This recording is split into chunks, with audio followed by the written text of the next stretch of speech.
I'm Brittany, this is Chuaning, and welcome to Gaywatch, where we watch and read gay things.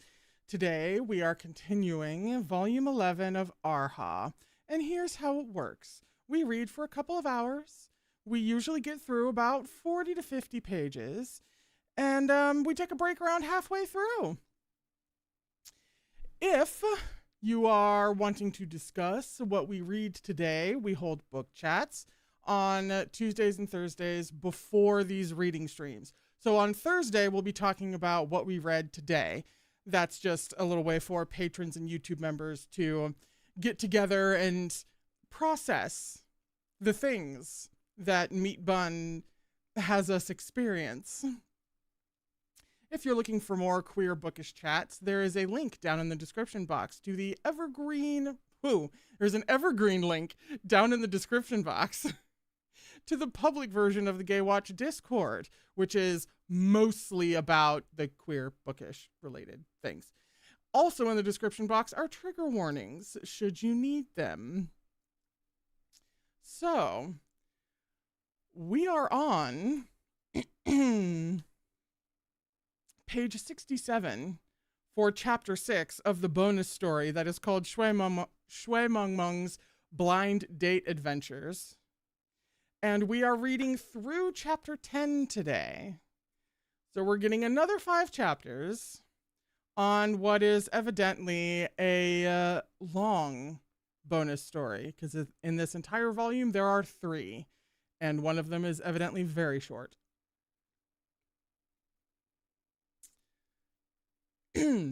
Previously, you know, it's kind of as it says on the tin, it really is Shui Meng's Blind Date Adventures. The fact that those adventures include Jiangxi and Tishan Jun, who then asks Shui Meng to fake date him so that he can make Chuaning jealous, because now it's been a very long time with with Tishan Jun getting every 3 days or what have you to have Chuaning all to himself, and he's getting antsy. And all of this happening under the illusion of feminine forms for these blind dates. There's a lot happening, okay? There's a lot happening. I am still holding out for my dream of all dreams to come true.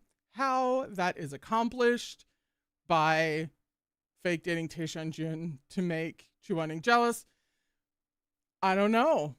But I couldn't have told you much of anything before Meat Bun did the entirety of Erha. So honestly, this tracks. Chapter 6. Hang on. I wound up spilling a bit of drink there. It's a boring update for you. Okay.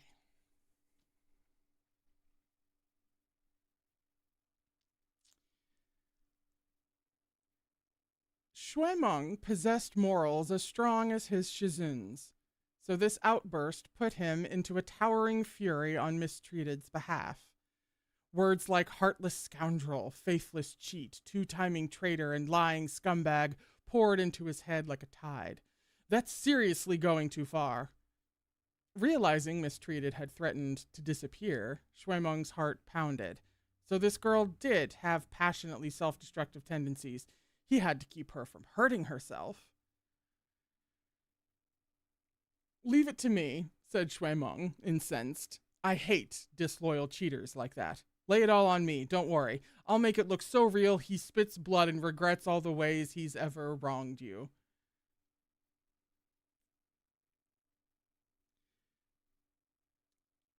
A theme through this story has been Shui Meng writing checks his body can't cash. First, he's gonna take 10 appendages, and now he's going to, all right. He paused, then continued seriously. But as they say, you have to know yourself and know your enemy before you can secure a victory. In that case, you're screwed, Shuemeng. We can all go home. Tell me everything that happened between the two of you so I know what to do.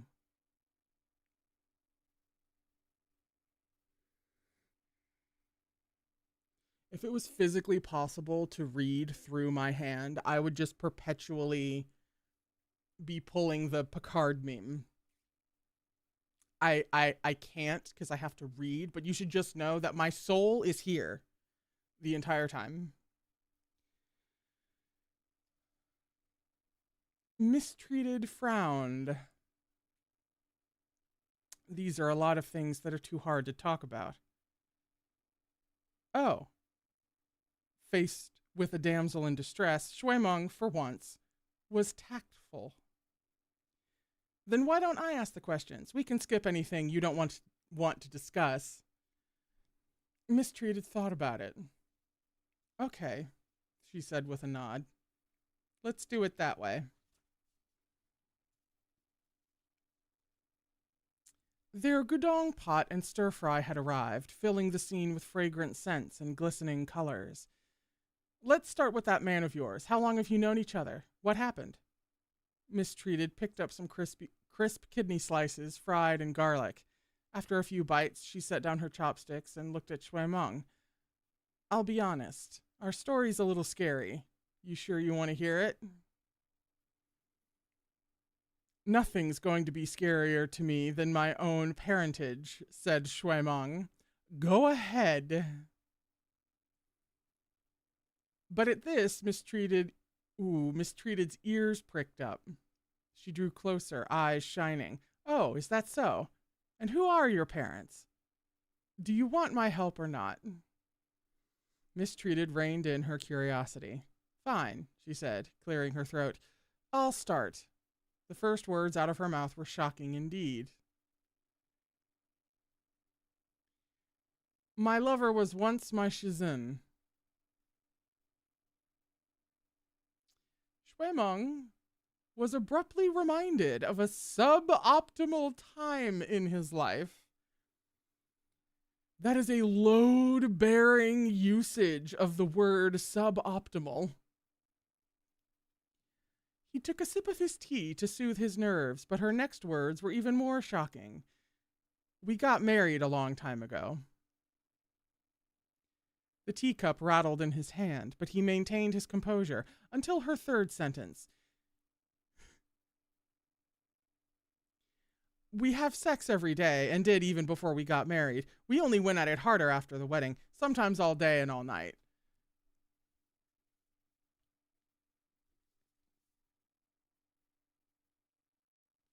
Why is Shuemeng cursed with knowledge?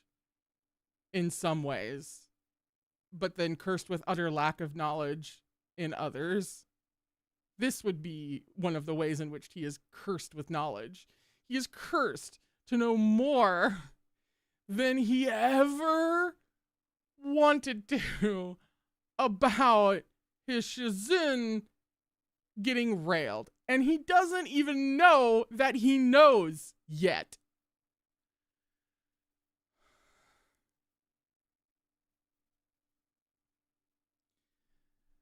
With a hacking cough, Shuemeng spat out his tea.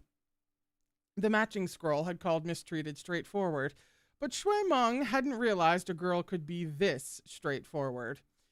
And she wasn't done yet. She was still going, as if she wouldn't quit until he fainted from shock. He's not great in bed. I'm the only one who wouldn't be turned off by him, but I'm damn good in bed. A sex god packing an absolute unit. So he slowly started to want more.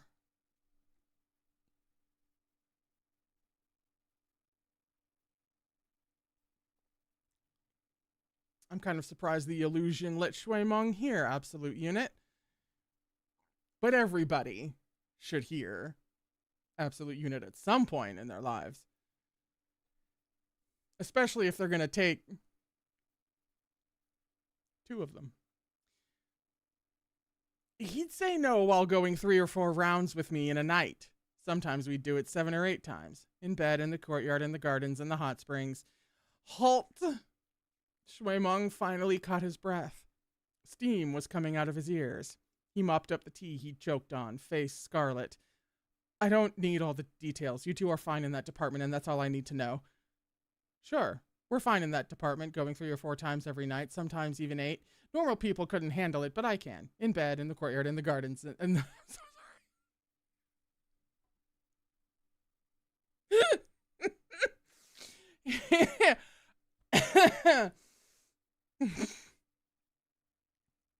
For a split second, I thought I had accidentally jumped up the page. But no, he's just repeating himself.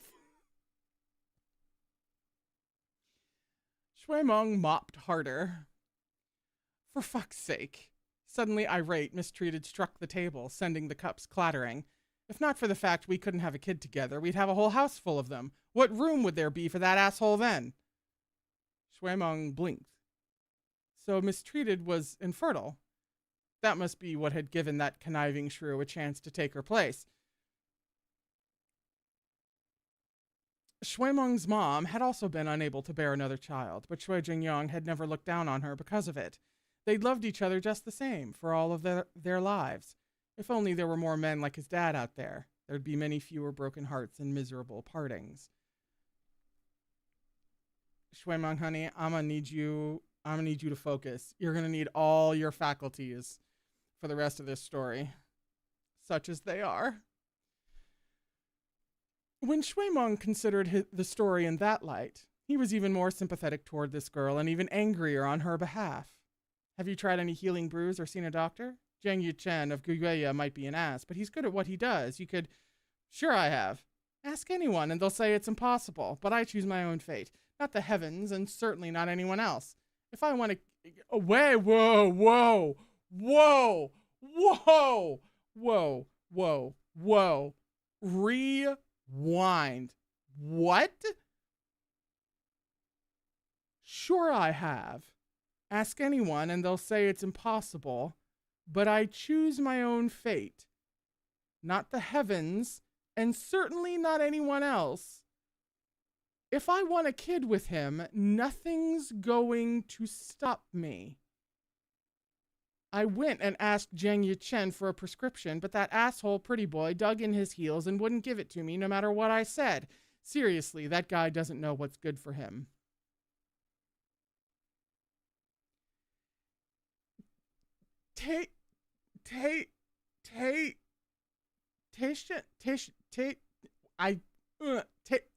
Tishan Jun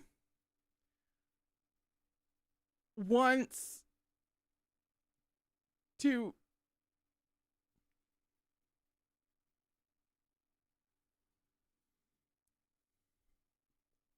Well, we know a certain subset of fandom is extremely happy right now. Shui Meng blinked.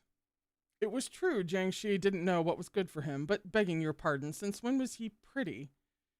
In what world could the words pretty boy be applied to him? But aside from that detail, why did this story ring a bell? Shui Meng couldn't figure it out, so he stopped trying. That bastard Zhang Yichen has always been a callous miser. He's a damn evil salesman who doesn't understand a thing about other people's struggles. Don't waste your time on him. What happened afterward? Who's this homewrecker trying to steal your man? You and your shizun, he coughed awkwardly, seemed to do fine in the bedroom, so he must like you well enough. What changed? Things would have gone better if he hadn't mentioned the competition. Now that he had, Mistreated was furious again. I was out of the picture for a while, so that hussy saw a chance and swooped in. Shui Meng hummed in comprehension, eyes widening. So the homewrecker came in during the years this guy was neglecting you? Mistreated gnashed her teeth. Exactly. How awful. Ditching his faithful lover for a new flame. Shui Meng smacked his hand on the table and pushed to his feet. How the hell is he Jiang Yichen number 2? He's just as bad as Jiang Yichen himself. Mistreated cocked her head and rapped her knuckles on the table. You seem to know Jiang Yichen very well. Who is he to you? Shui-Meng sat back down awkwardly and poured himself a fresh cup of tea. I'm his old man. Mistreated eyed him skeptically. I don't know why I said that. He's nothing to me. I'm just using him as an example.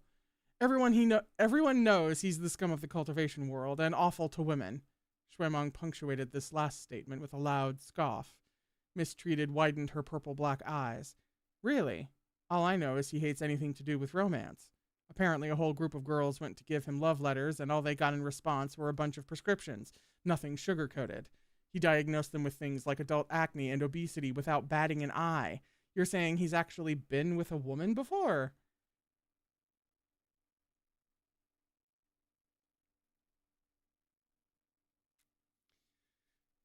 Shui-Meng opened his mouth only to realize there was nothing he could say, no matter how badly he wanted to. He pressed his lips shut. No, I meant he was an evil leech. That's for sure. Shui-Meng resolved to change the subject.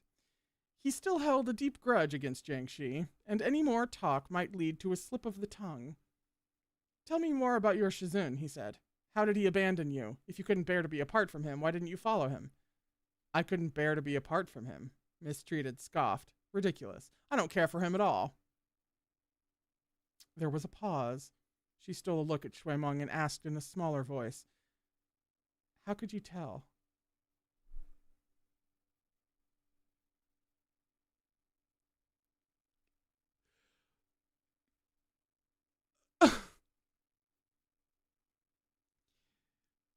Oh,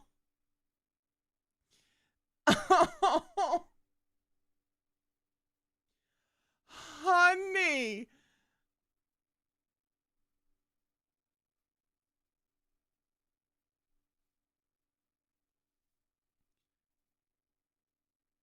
Shui-Meng had a funny look on his face, a mix of anger, awkwardness, and exasperation.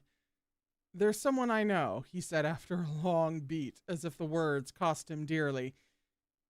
He acted just like you. Really? How so?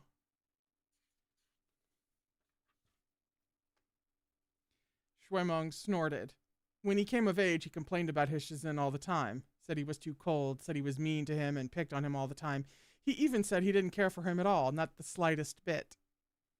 Engrossed in the story, Mistreated reached for the peanuts. And then, what did he do?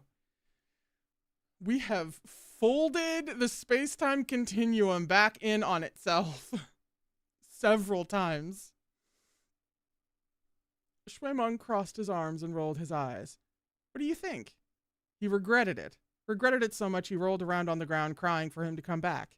He did everything, going to the ends of the earth and scurrying after him like a servant.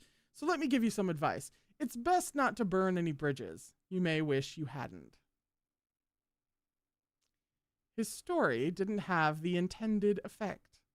Mistreated leaned back with her chin jutting and sneered. I'd never cry for someone to come back. If he didn't want him to go, there are plenty of ways I could have made him stay. Shui-Meng hesitated to plunge the knife into her heart, but he had to make her see reason. Did he, though? Mistreated's smile froze on her face. Weren't you discarded just the same? Another knife. She wasn't smiling anymore. A third knife. Didn't he leave you and then, in your absence, shack up with someone new? Watching Mistreated's eyes flicker with hot rage, Shui-Meng drove home his point. Look, he said, if you'd been honest with him earlier, if you weren't so proud, maybe he would have stayed.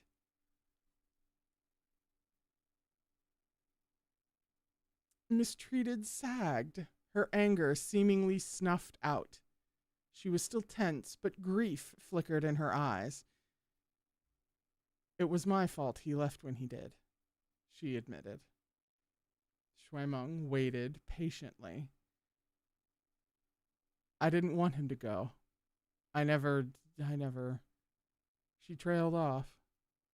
Before she turned her face aside, Shui Meng saw that the rims of her eyes were red. Internally, Shui Meng began to flail. Oh yeah, is she gonna start crying? He'd gone his whole life without learning how to comfort women. But he needn't have worried. This woman only became harsher with tears in her eyes. So what if he left? She ground the words between her teeth. He's nothing special. It's not like I can't live without him.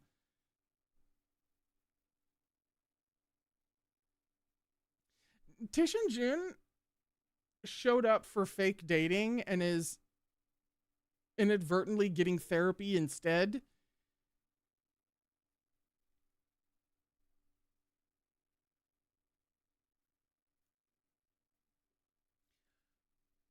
Shui Meng blinked.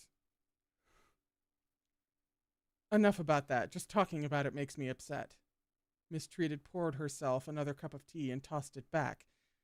Let me tell you about that pretentious little thug. A decade of resentment seemed to settle over Mistreated at the mention of the other woman. She raised a finger with fervor, ready to rail against the man-snatching floozy, but due to her limited vocabulary, she seemed unable to find the words to properly convey her fury. I just don't get it, she said at last with a gusty exhale. How is he better than me? Said Shui Meng. What does your Shizun like better about her? Did we miss the pronoun change? How is he better than me? I think we did. Or not us, Shui Meng. Better, snarled Mistreated. If he thinks that rascal is better than I am, I'll make him pay it back twice over in bed. Exhausted, Shui Meng kneaded at his temples. Then let's pretend this was an unrelated party. For example, me. What traits would I think you're lacking compared to her? Only then did Mistreated put her brain to the task. After a long moment, she replied stormily, Nothing. Neither of us were born rich, but he wasted his time and did nothing to improve himself. I, on the other hand, worked hard to move up in the world. When he wants to treat Shizun, he can only afford to take him to eat cheap street food, whereas I could let Shizun skip rocks with 10 tons of pure gold if he wanted. Shui Meng thought he was exaggerating. Sure, and pigs could fly. Mistreated didn't catch on at all. I could get him fey pigs too, but I don't know if they fly, she said. I'm successful, I'm rich, I can be the breadwinner. When my Shizun was with me, he stayed in the fanciest chambers and wore the finest clothes. I made sure he had the best of everything. Shui Meng jolted. Your Shizun is a sugar baby. Just that phrase leaving Shui Meng's mouth.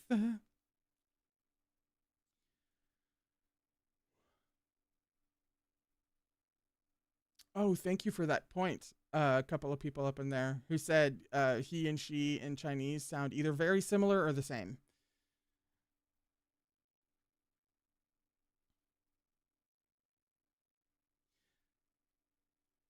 Why do you have to put it that way? Mistreated said grumpily. It makes me happy to see him happy. I'd spend a fortune if that's what it takes. But since he got with that tramp, he lives in a cheap shack and wears peasant clothes. He grows everything they eat and makes everything they use for that makes...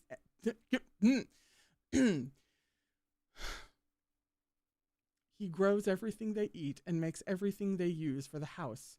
They're so broke it'd make your hair stand on end. Tell me, how am I the worst choice of us two?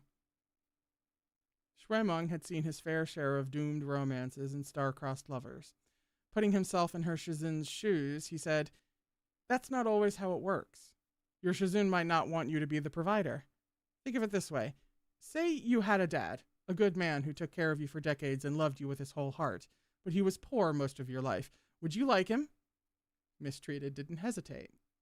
Yes. Say you had another dad. Why are you always talking about dads? Mistreated couldn't make heads or tails of this penchant for patriarchal analogies. You have daddy issues or something? It wasn't like he was dumb. Shui Meng's eyes went wide. I was just trying to think of an example. He barreled ahead. Let's say you have another dad, and that guy isn't as kind as your original dad. Actually, he didn't even know you existed, and he was mean to your mom, but he's crazy rich. Would you like him? Mistreated lost her temper instantly. I'd cook him alive. Shuimeng blinked. I wouldn't go that far. I'm just trying to explain that you might think your lover is happy with riches, but maybe all he ever wanted was for you to read books with him or something. As she thought it over, Mistreated's scowl deepened. Though her aura remained intimidating, her eyes were shaded with hurt. So what if I'm not a big reader? So what if I'm uncultured? I hunkered down and studied for a decade all on my own, but I'm still not as good as someone who went and wandered around for 5 years. All I've got is my money. If he doesn't like it, what else do I have? My psyche is pinging around in so many different directions.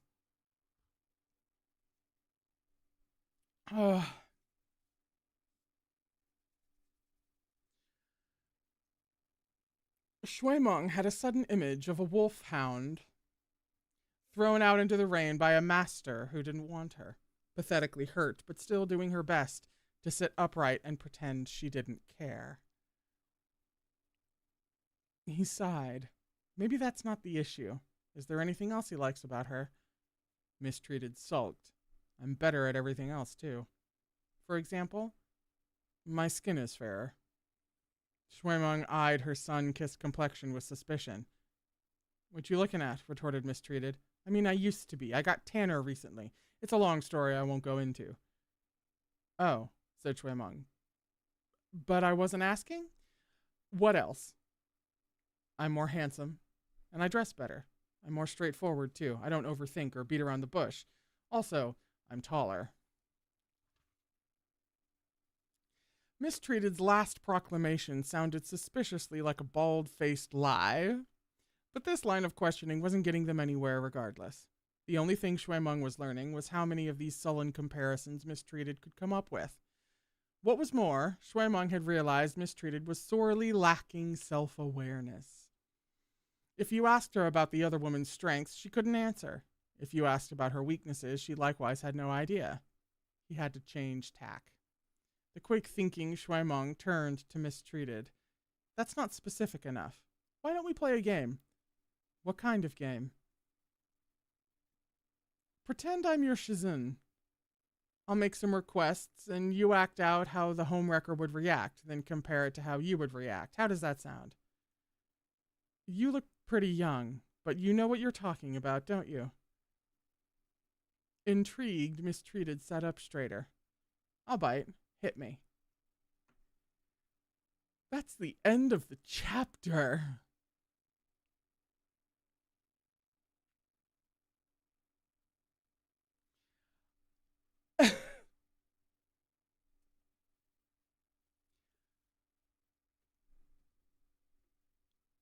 Here I am again.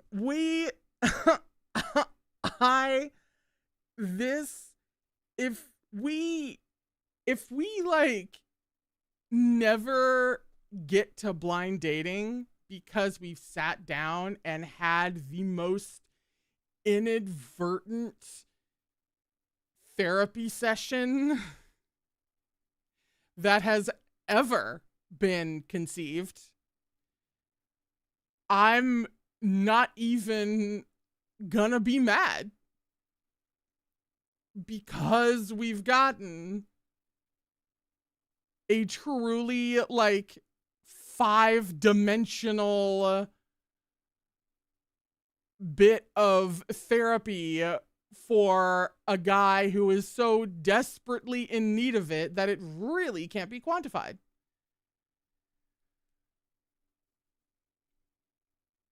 We're on page 77, which is suitable because it's chapter 7.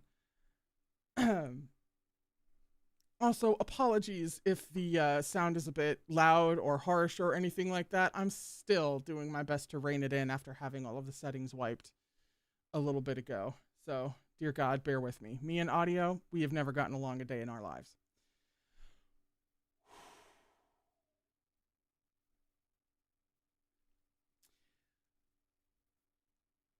Then Act Shui Meng would. The two of them got into position, ready to start. Listen up, said Shui Meng. Right now, I'm your Shizun, and you're you. We only have these chili stir fries and spicy gudong pots in front of us, and we can't order anything else. I'm hungry. What do you do? Mistreated. Mistreated didn't waste any breath. Destroy the inn.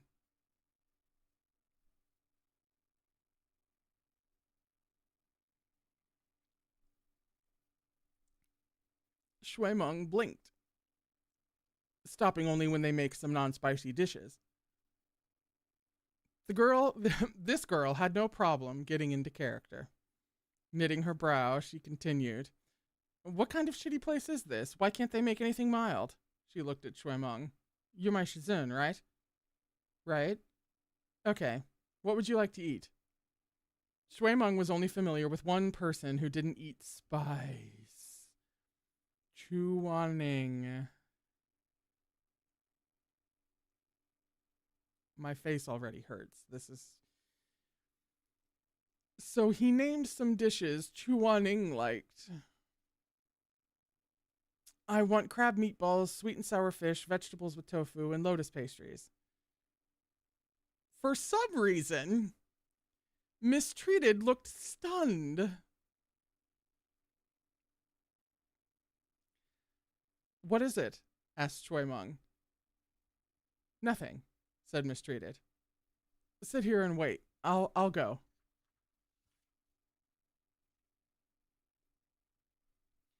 You can't do anything to the inn, yelped Shui Meng. No? Mistreated narrowed her eyes. You never change, always worrying about other people. Fine, I won't destroy the inn, but I'll go talk to the chef. Why? I'll give him two choices, said Mistreated darkly. Make what I ask for and put no peppers in. What's the other choice? Put the peppers in and I'll chop off his hands. Shui Meng blinked. Be right back. She got to her feet. Shui Meng grew so mad he felt faint. We're only playing pretend. What the hell? Enough. Okay. Stop role-playing yourself. Be the other woman. What would she do? He hastily continued. If she'd also destroy the palace or chop someone's hands off, let's just stop here. Destroy the place? Mistreated rolled her eyes. He loves his reputation as much as he loves anything Shizun's ever given him. Hold on, I'll show you. It was a huge loss to the whole acting industry that Mistreated hadn't gone to the theater at Pear Garden. Within seconds, her entire aura changed. All that brazen wildness and arrogance melted away. She looked exactly the same, but somehow she seemed much more mature, reliable, and considerate. She turned gentle eyes upon Shui Meng. Like a frog eyed by a snake, Shui Meng nearly jumped up and fled. This was just how it fucking felt when Mei Han Shui teased him. Shiver.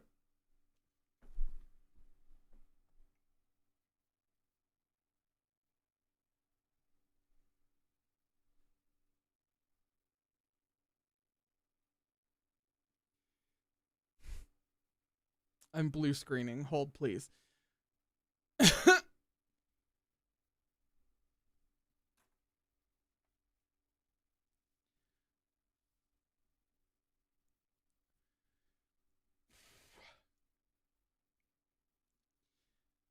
Like a frog eyed by a snake, Shui Meng nearly jumped up and fled. This was just how it fucking felt when Mei Han Shui teased him. Shivers all the way up his spine, damn it.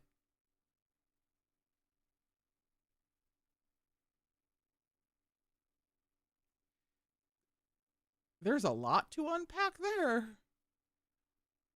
But the main thing I'm taking away is Mei Han Shui teasing, sending shivers up Shui Meng's spine. I only have time to unpack one thing, and it's going to be that. I'm going to take that one with me. When Mistreated spoke, her tone, low and slightly hoarse, made Shui Meng's skin crawl. Shizun, you... Shuemeng couldn't help it. Stop right there. Give me a second. I'm not ready. Mistreated didn't. She continued, deep in character, as if relishing his reaction. Did I make a mistake? She said, soft and sweet. Stop it. Stop. I'm too... I'm too dumb. I keep making Shizun unhappy when I only meant to please you. Shizun, I'm sorry. Shuemeng looked profoundly unwell. If he passed away now, he hoped his gravestone would bear the inscription, "Died rescuing a downtrodden young lady." But this young lady was having a grand time. She had no intention of breaking character. The dishes here, they're not to Shizun's taste, right? I'll go talk to the chef right now. Flailing like a carp hauled onto shore, Shuemeng grabbed her by the arm. Hey, didn't you promise not to do anything to the inn? I won't let you make trouble around Wuchang Town. Make trouble? For the inn? Mistreated widened her beautiful eyes and smiled. What are you thinking, Shizun? The head chef here doesn't have much experience with mild dishes. How could I impose on him like that? I brought some silver with me. I'll give him a bit and ask him to let me use the side kitchen. Whatever Shizun wants to eat, I'll make it personally.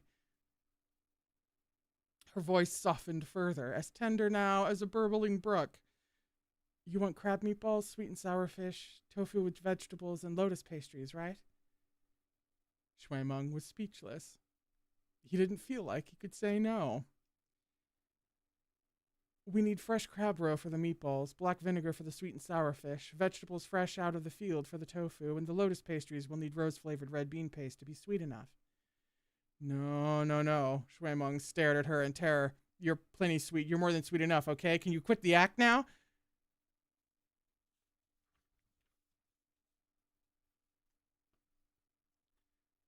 I feel like Freud is like right on the edge of just being exhumed and just coming back to life just so that he can like contort himself into the absolute pretzel that is what is happening on this page right now and then expire again. The kitchen might not have everything we need. I'll go to the market, but it'll take some time. Mistreated reached out to pat the air above Shuemeng's head. It was only pretend, so she didn't actually touch him. I'll make Shizun another bowl of lotus root tangyuan. Don't be angry. Wait for me. I'll hurry back as soon as I can. This was the first time Shuemeng had tried to help a woman, a poor, downtrodden maiden who'd given her heart to the wrong man, but would not, under any circumstances, see reason. All of a sudden, he felt a surge of respect for Mei Han Shui. One young lady already required all his martial skill, every bit of his patience, and now she was testing the limits of his talent for acting. How impressive must Mei Han Shui be to have all those affairs but still remain so light and carefree? Shuemeng wouldn't last a month in his shoes. Covered in goosebumps and still unable to muster a reply, Shuemeng heard the room's little bamboo door crash open. He turned, but before he could catch a glimpse of the newcomer's face, a golden willow vine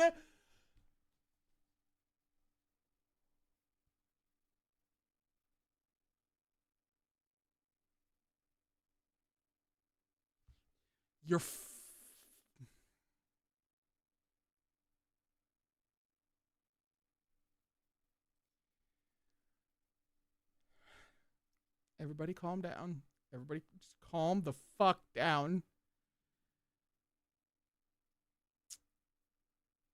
He turned, but before he could catch a glimpse of the newcomer's face, a golden willow vine ripped through the air in front of him and struck Mistreated on the hand. She hissed in pain, but the sight of the vine stopped the oncoming tantrum in its tracks. You... Shuemeng paled, crying out against his will. Tianwen! Just as he expected, the man who stepped into the room wore white robes and a high ponytail. His bearing was as ethereal as an immortal fallen to earth, but his aura was as sharp as a lightning storm. Who else could it be but Tianwen's wielder, Chuaning? Fortunately, Shui Meng was still wearing Master Ma's illusion pouch, so Chu Wanning didn't recognize him. He merely cast a sidelong glance at Shui Meng before turning to Mistreated. Impatience was writ all over the Beidou immortal's coolly aloof and elegant face. His voice, when he spoke, simmered with barely contained fury.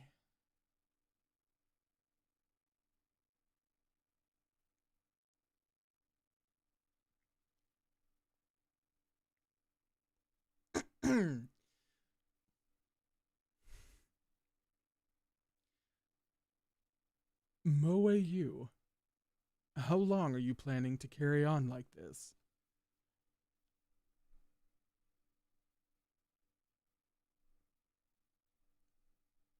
Shui Meng gaped.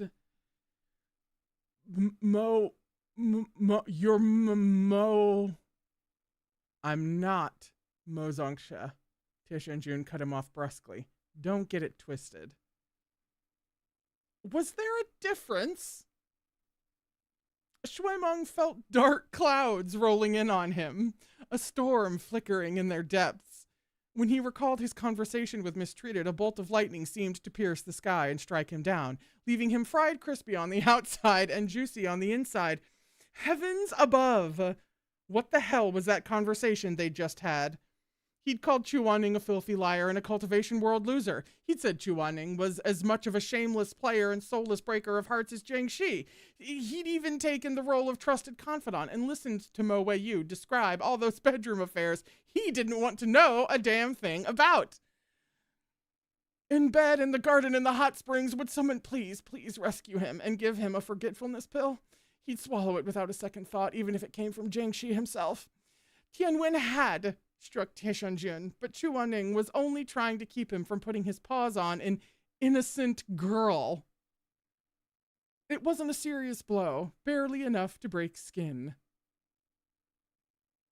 But there was no beating the truly shameless. Tishan Jun made sure to squeeze the scratch so hard it bled, then presented his wound to Chu Wanning for inspection. In a display of incredible melodrama, he raised the scratch to his mouth and lapped at it threateningly. Very well, Chu Wanning. Your boldness knows no bounds. This venerable one will remember the blood you shed today. Chu Wanning stared at him. This venerable one will make you regret it. Make you... Tianwen crackled in Chu Wanning's hands. He narrowed his eyes. Are you done? Want another one to match the first, do you?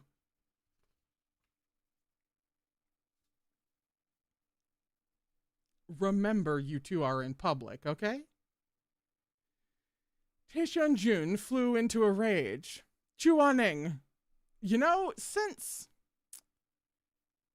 Obviously, he's being fully addressed as Tishan Jun by now, but that's not what Shui Meng is seeing or hearing, so my instinct is to still go with a neutral voice and not the Tishan Jun thing. So that's what I'll do. Chu Wanning, don't get too haughty just because this venerable one spoils you. If you dare strike me with Tianwen again, this venerable one will... Those phoenix eyes narrowed. Oh, said Chu Wanning dangerously. Will what? Tishan Jun slammed his palm down on the table.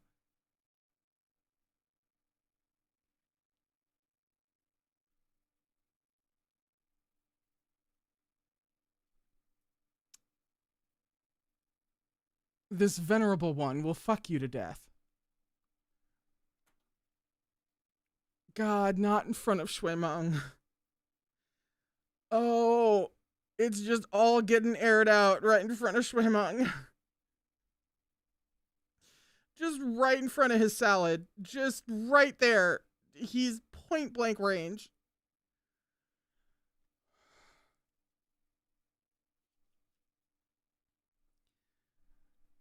Shui Meng was struck by an intense feeling of déjà vu. Why had he been present the last time his cousin threatened to fuck his Shizun to death, and why was he present again? He didn't want to overhear conversations like this. Chu Wanning had apparently overestimated Tishan Jun's sense of propriety and underestimated the thinness of his own skin. His face instantly darkened. and he glanced helplessly at Shui Meng before lowering his voice in fury. Moe Yu, you're an embarrassment. Hurry up and come home with me. Home? Tishan Jun snorted. Nope. The whole world belongs to this venerable one. What's wrong with coming here incognito to give a beauty my favor? He grabbed Shui Meng and patted him on the shoulder. I'll introduce you. This is this venerable one's newest favorite, known as... He cleared his throat. Known as... He racked his brains for a title like Riverside Immortal or A Maiden of Peerless Beauty. Given all the classic works of literature he'd gone through in his years spent alone, he should have been able to make one up on the spot. But since going into seclusion at Nanping Mountain, Tishan Jun's days were lively and full. He no longer stayed in Wushan Palace all by himself, nor was he so bored he needed to while away his time reading or training. He was content, and there were all sorts of pleasant things he could do to fill his time. Tishan Jun's self-improvement strategy had dropped from sophisticated reading material back to the lowest of lowbrow slop. He was in no mood to ever touch again the Book of Changes or the Book of Songs, which he'd read alone in Wushan Palace. After all, Chuaning was his again.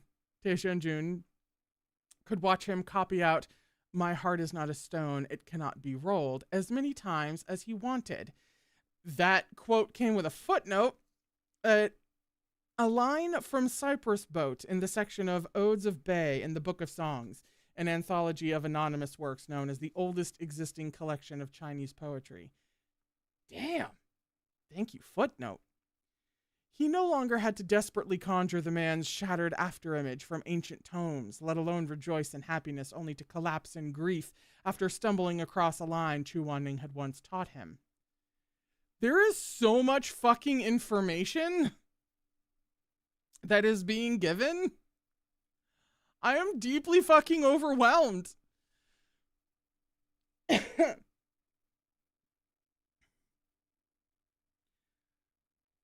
Well fed in other respects, Emperor Tishan Jun's reading habits fell back into degeneracy. Other than the god knows what rankings, the only books he'd read this year were the hardcover collector's editions of Sex and the Cultivation World, books 1 through 10. After agonizing over the matter for an excruciating moment, he slapped a hand on the table and, with the other around Shui Meng's shoulders, pronounced,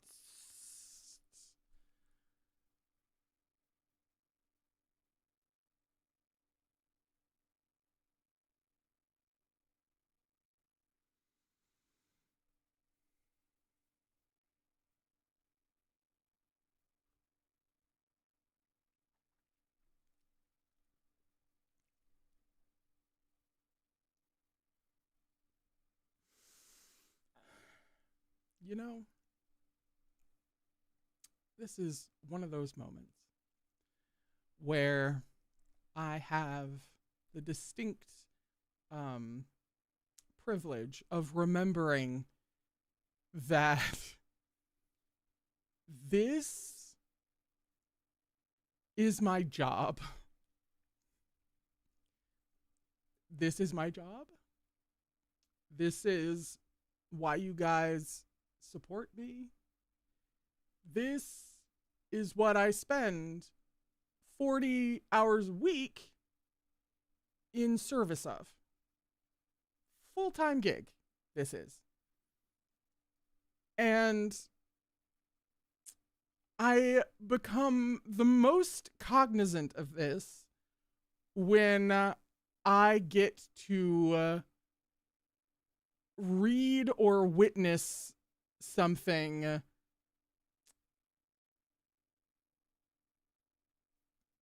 particularly, what's the word? Without boundary. Keeping that in mind.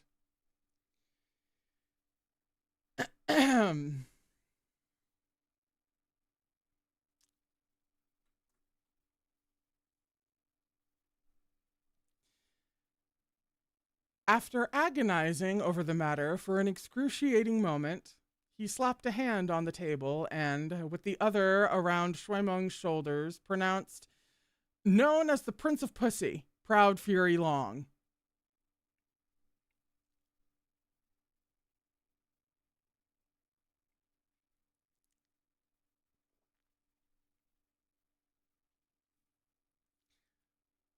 Chuaning froze.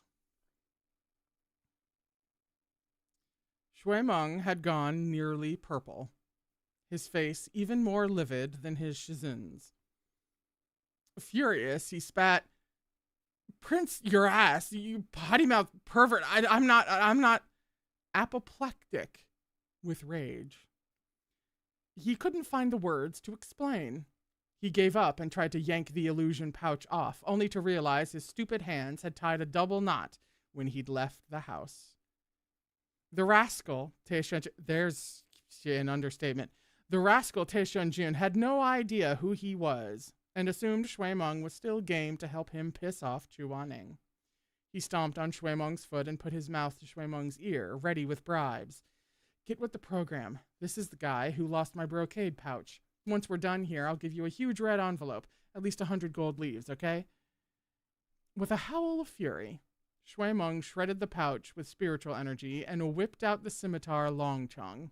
He kicked the chairs aside and pounced on Tishan Jun with his weapon held aloft, screaming, "Mo Wei Yu, you're a dog, not a person. Who the hell are you calling a prince? Who the hell is Proud Fury Long? And you're out here trying to make Shizun jealous? Stop running. I'm going to chop off your dog head." That's the end of the chapter. Oh, damn. We are right on time for a break. Because I can't recall off my head. I actually think, it looks like this chapter is very, very short. Yes? Yes? No. Damn. Why did it punk me just now? No, it is. It's pretty short. And since we now have freedom to go a bit after 5 these days, I'm going to go ahead and read chapter 8 because we're a little in medias res here. We're a little in the middle of things. So I'm going to read chapter 8 before we go on break. We're on page 85 for chapter 8.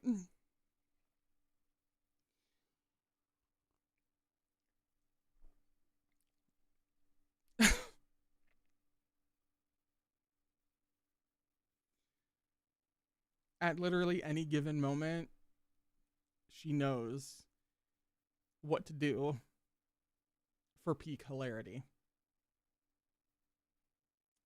Chapter 8. A wise man of the Jianghu once said that the hardest way to make a living wasn't operating a charnel house or begging on the streets, but rather running an inn. Throughout history, skilled fighters from every walk of life seemed to gravitate toward inns. They'd go there to have their clandestine affairs, start their all-out brawls, and fight for their lover's favor. There were even those who, like Tishan Jun and sect leader Shui here, their disagreement clearly a private one between brothers, were completely capable of traversing the 2 steps it would take to get back to Xishang Peak, but simply wouldn't. They had to duel right here in the inn, the bird pecking at the dog, and the dog snapping at the bird's tail feathers. I hate this woman. The owner of the inn, an old woman, was mightily displeased. She shuffled out with cane in hand and introduced herself out of the blue. "I, Shi Longxia, old lady." The other 3 exchanged glances of bewilderment. It was Tishan Jun who waved a hand and proclaimed, "I, Mo Wei Yu, Emperor." He pointed at Chu Wanning. "Him, Chu Wanning, Immortal Master." Then Shui Meng. "Him, who cares?" Shui Meng gaped at him. "Scared now?" Tishan Jun asked her. Old Lady Shi Longxia was not at all cowed by this show of force. She waved her cane at the mess all over the ground, her voice sonorous. "You have no manners." Shui Meng went scarlet. Chu Wanning wasn't much better. Tishan Jun crossed his arms, unbothered, and looked down his nose at the woman. "Hey, Grandma, don't you know who I am? Haven't you heard of this venerable one's heroic deeds? All that the sun touches is my kingdom. Thank you, Mufasa. If not for this venerable one's great battle with the gods and the apocalyptic flood, your shitty little inn would be wood chips and crumbling bricks by now. So what's the big deal about destroying a few tables? Moe you, snapped Chuaning. Tishan Jun cleared his throat. Or this venerable one will just pay for it. Name your price. 100 taels of silver should do it, right? Innkeeper Shilongsha was not moved by riches either. She continued glaring at them, cheeks hollowed in fury as she repeated her earlier statement with impressive force. You have no manners. Hey, you... Shuimeng shoved Tishan Jun aside and awkwardly advanced. I'm so sorry, ma'am. My temper got the better of me. I accidentally destroyed all these rooms and the furniture, and I see I left a few holes in your roof. Allow me to make you a formal apology, and of course I'll compensate you for all damages at market prices. Does that work? He turned to Chuaning. Shizun, do you think that'll do? The old lady struck the floor with her cane before Chuaning could reply. Her voice was just as angry as before. You have no manners, said Tishan Jun with an impatient roll of his eyes. Excuse me, old lady, what the hell do you want? You have your apology and your money, and you're still yammering on about manners. Take a step back and think. You can say this venerable one has no manners, no problem, and if you say Shuimeng doesn't have any, this venerable one wouldn't really care to change your mind. But shouldn't you at least take a look at him? He tugged Chuaning closer. Are you blind?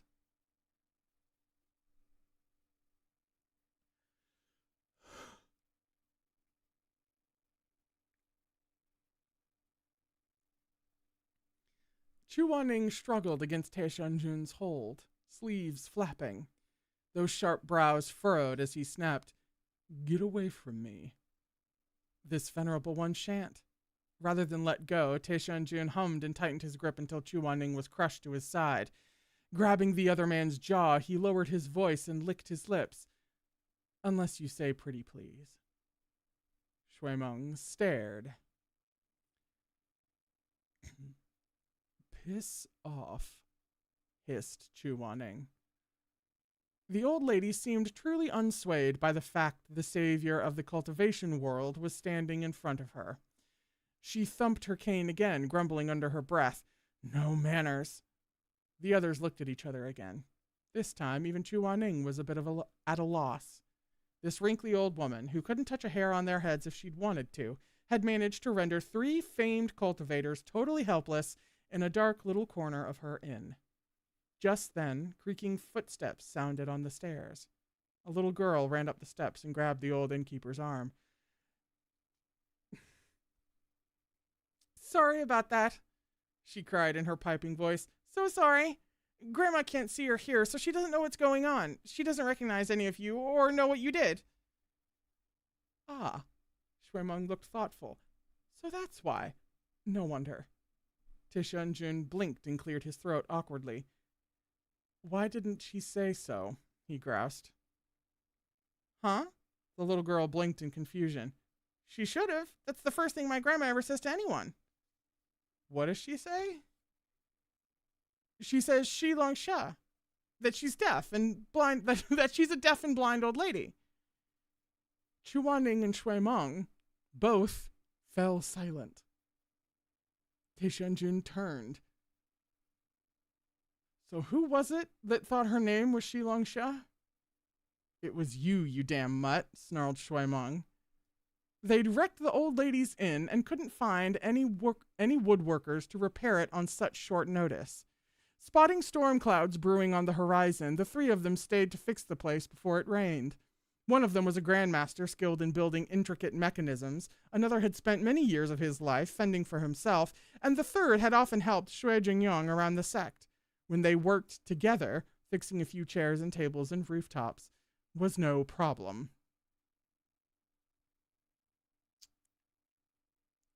Rain started pouring the moment the final beam was patched. An impenetrable fog had rolled in and enveloped Wuchang town. The storm was so torrential the old lady's granddaughter bade them stay overnight and head home the next day. For Chuaning and the others, putting up a rain barrier was no trouble at all, but it was still unpleasant to travel in such weather, and it had been a long time since the 3 of them had put their work aside and gathered in one place. Rain couldn't keep them trapped. but sentiment did. Chu Wanning saw Shui Meng eyeing him piteously and sighed. He turned to the little girl. Then we'll put you to the trouble of staying. No worries at all. The child knew very well who they were. Cheeks flushed with delight, she skipped off to prepare rooms and dinner. That's a scene break.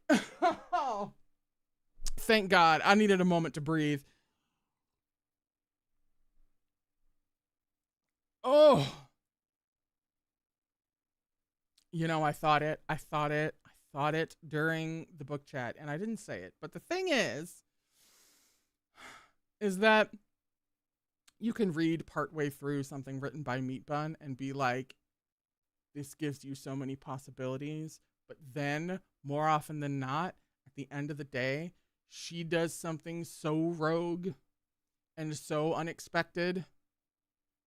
And it all plays out in ways that you could not have possibly seen coming down to the details. Like, there's no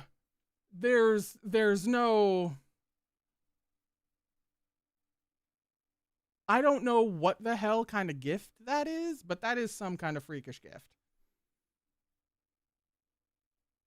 Able to set people up for one thing, deliver something in the same vein, but radically different, and then wrap it all up and be satisfying anyway. What is that?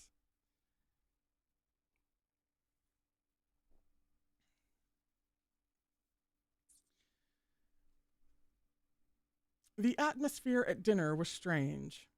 Mo Run had been right all those years ago. I'm sorry. I just picked up. There's a lot to process. I'm sorry. Opening the next scene with the atmosphere at dinner was strange. It was a little strange. It was just a little... just a little bit.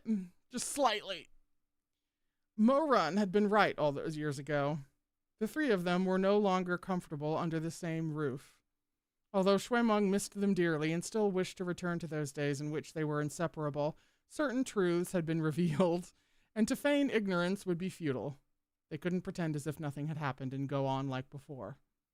Could Shui Meng pretend not to know what they were to each other? Clearly not. Though he tried to talk to Chu Wanning like usual, there was an oddness to it. Especially after he'd been told that back at Taobao Estate, Mo Run had once taken Chu Wanning in his mouth right in front of him, just behind the bed curtain. A great deal of time had passed since then, and the worst of his breakdown was long over. But when he sat across from them, he couldn't help but remember this particular fact, then start to imagine Chu Wanning and Mo Run, his Shizun and his cousin. Ew. Now, I mean, that's a fairly standard response. It's your teacher and your cousin. That's not...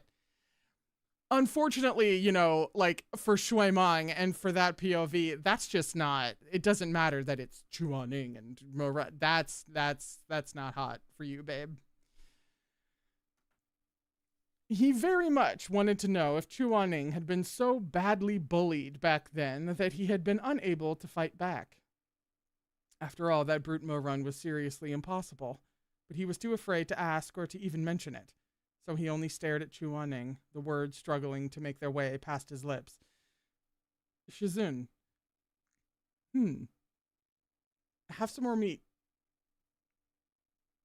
Shizun. Have some more meat. Shizun. Silence. Just have some more meat. He's getting plenty of that. Aren't you all too aware?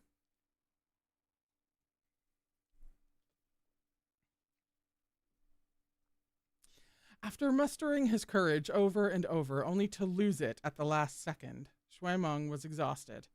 Tishan Jun watched sect leader Shui trying to butter up the Beidou immortal, and for once did nothing. He looked totally unruffled, gnawing on his bones and sneering. They ate in silence. Chu Wanning folded first, unable to endure the awkwardness. I'm heading up to my room, he said, rising to his feet. I won't see you off, said Tishan Jun. Scowling, Chu Wanning left with a whirl of his sleeves. Shuimeng finally lost his temper and threw his chopsticks onto the table. Moe you! Tishan Jun watched him smugly, worrying the bone in his mouth. What? Still want to fuck? You... Shuimeng ground his teeth. You ungrateful jerk. What's your problem, Your Highness? Huh?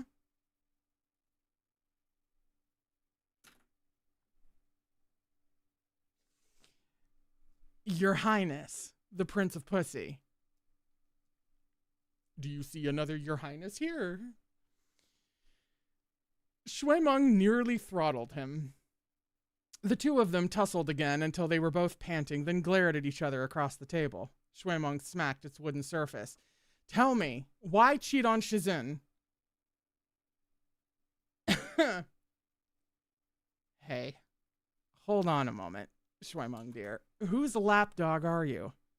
When you still had that sachet on, you also thought he should treat this venerable one better. You said he was a cultivation world deadbeat like Jiang Shi. Those were your own words. You were taking things out of context, Shuimeng screeched.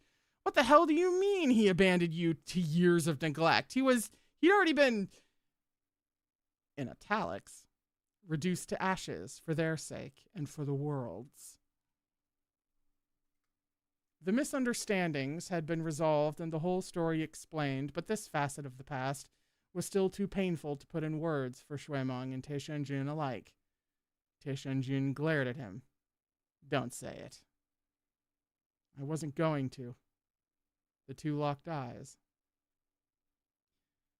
Shizun would never be unfaithful to anyone, said Shuimeng. I'd stake my life on it. You must have made up that homewrecker you were talking about. This venerable one did not. Then who is it? That dickhead Mo Zongxue. You... Shuimeng fell silent. He was totally flummoxed, so baffled it took him a minute to follow. When realization dawned, he pressed both hands to the table and leapt to his feet, furious. Are you nuts? All this time I wasted with you, and it was just you complaining about your own damn self? Are you totally insane? Getting jealous of yourself? You really should go to Guiguia and get your head checked. Do you want me to book an appointment with Jiang Shi on your behalf? I'll get you a discount if you mention my name in the referral.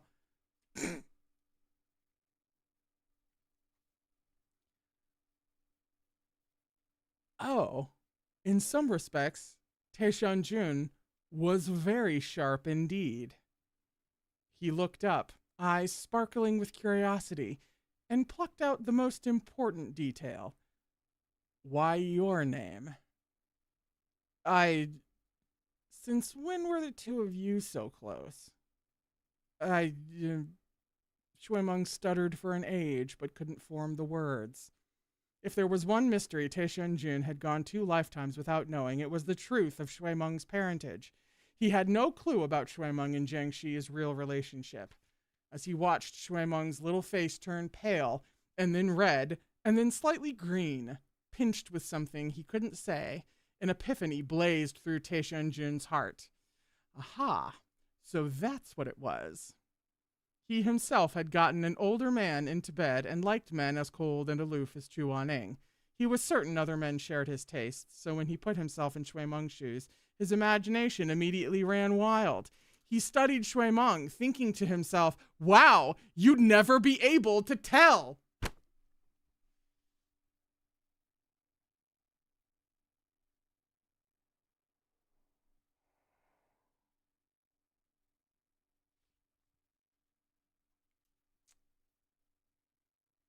Half a page. I got half a page for this chapter. You don't have to say. All the viciousness disappeared from Tishan Jun's manner. He rose, filling a wine cup with the bravura another hero demanded. He drained it, then showed Shuimeng the empty cup with earnest admiration. Bro, in my absence, you've, He cleared his throat. Grown by heaps and bounds. You really scored. Congratulations. Shuimeng stared at him in confusion. It had to be said that Shui Mong truly didn't have enough experience with Mo Run and Tishan Jun mode. He had grown used to his respectable cousin Mo Zongsha and didn't know one important fact. When talking to Tishan Jun, the words, "you scored," were rarely used for innocent purposes. Even after Shui Mong had been forcibly toasted and rendered insensate from a single drink, he still didn't understand why Tishan Jun was praising him, or what his congratulations had been for.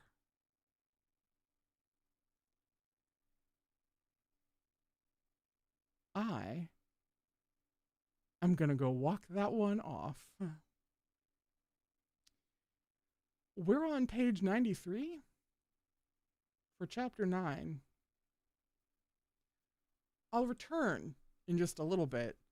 I'm going to try to go find my sanity real quick. I'm going to try to tether myself back down to earth. That's what I'm going to do.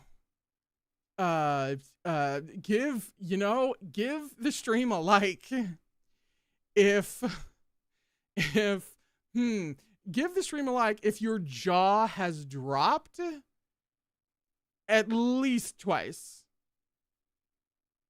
If your jaw has dropped at least twice, you are morally obligated to like the stream if you have not already. I'll return in just a few minutes.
We're back.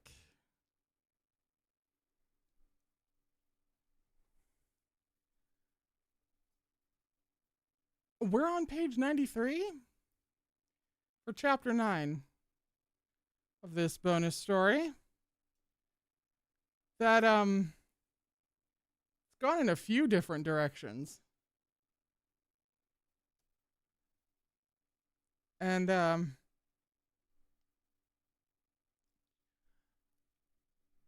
if you're asking where I think this could go,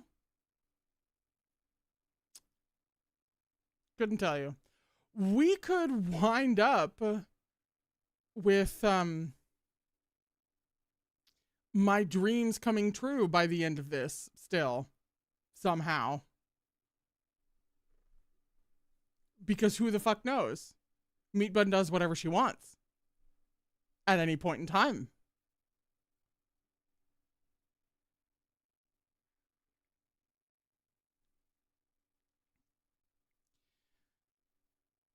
Tishan Jun disdainfully hauled Shuimeng back to his room, tossed him in bed, and threw a blanket over him. You really are a lightweight. He didn't go to Chu Waning's room after he was done with Shuimeng. He bought a few more jugs of wine and sat on the stairs, drowning his sorrows. We've fully switched now. We're in his head now. Okay. The more he drank, the more forlorn he felt. He shot a glance toward the room at the end of the hallway, whose lights had gone out. Chu Waning hadn't bothered to come talk to him or make sure he came to bed. He had just gone to sleep by himself. Tishan Jun ground his teeth. If it had been Mo Zongsha out there, Chu Waning surely would have come out to sit and talk gently to him, right? The thought only made him madder. He opened another jar and took a large gulp. Shuimeng had said he and Mo Zongsha were the same, and so had Chu Waning. Mo Zongsha himself said there was no difference between them, that they were just the same person at two different stages of life. They're wrong, thought Tishan Jun miserably. They weren't the same. Anyone could tell by the way Chu Waning treated them. Why'd he throw away the pouch Tishan Jun gave him and keep that hypocrite's raggedy sack? And they all made fun of him for being uncultured, for not being well-read. He deserved better, damn it. Even that damn Chu Waning didn't care about him. Sure, he'd come to Wuchang Town in search of him, but he hadn't said a single nice thing, or apologized for throwing away his Jishi present. Tishan Jun had pored over so many books to find his favorite lines to embroider on that pouch. It was one of a kind. Ungrateful jerk. Eventually, the wine went to his head. He clutched at the banister, face set in a mask that said, "This vulnerable..." Oh no!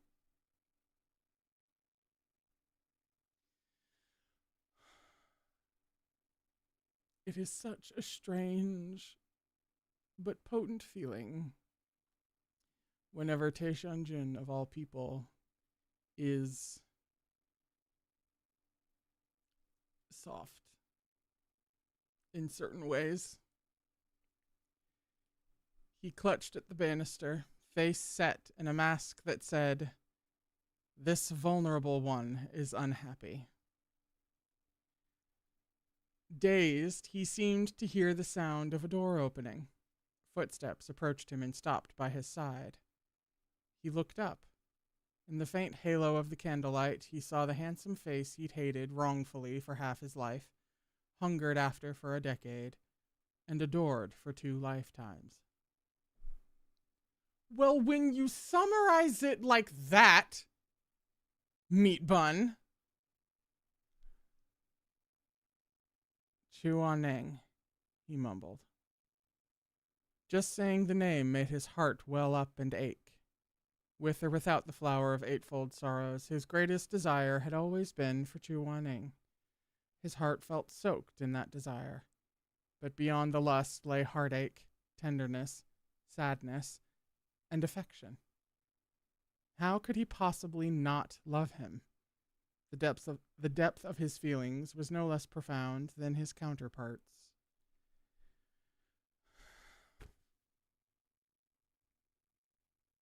Do you see what I mean by Meat Bun just does whatever the fuck she wants at any given time? And we could wind up with my very specific dream coming true by the end of this, because who knows? She just does whatever. She says, fuck your genre. Fuck your expectations. Shut up. I'm telling a story.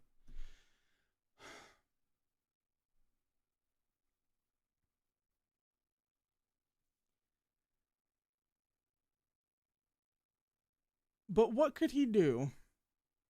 He'd spent over a decade as someone else's puppet, and then as a walking corpse.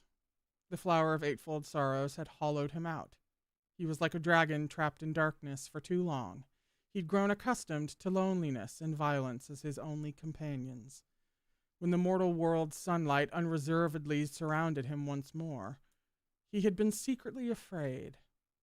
That evil dragon had snarled fiercely, bearing wounded claws that nevertheless remained sharp, acting like his venerable self was above the need for companionship, especially from the likes of Chuaning. In truth, only he knew how fervently he envied the version of himself that had gotten a fresh start. Even when every piece of evidence was laid out before him, even if everyone told him Mo Zongsha and he were one and the same, he refused to admit it. He chose to contradict the world and say, no, this venerable one is not the same as him. But he also knew he was lying. It was only because, back at Wushan Palace, he'd dreamed too many times of starting anew. In his dreams, the world was warm and bright, and he was by his side. But when he woke up, all of it was gone. He'd lie in that massive bed, surrounded by the fluttering canopy, and hate himself for waking up. He loathed the god of dreams for breaking his illusions, and despised Zhuangzhou for denying him his butterfly. That came with a footnote. From the most famous story in Zhuangzi, about whether Zhuangzhou was a man dreaming of being a butterfly, or a butterfly dreaming of being a man.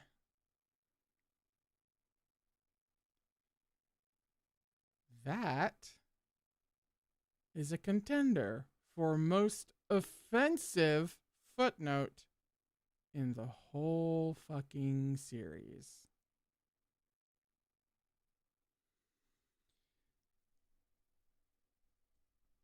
Every time he cried, this venerable one isn't Mo Zongsha, he was hoping for someone to come console him, preferably with several thousand palace handmaidens in tow, ready to tell him 100 times a day that he was Mo Zongsha, that they were the same.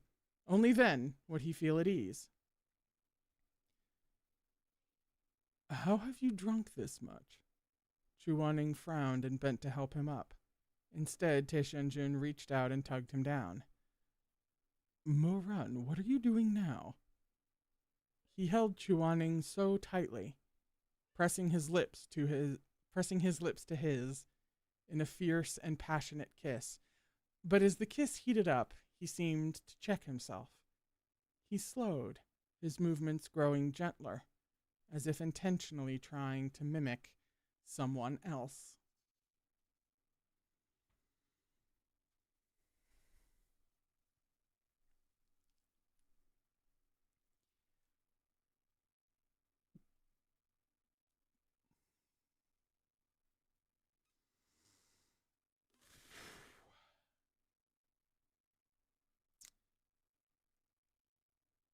This venerable one can do it too.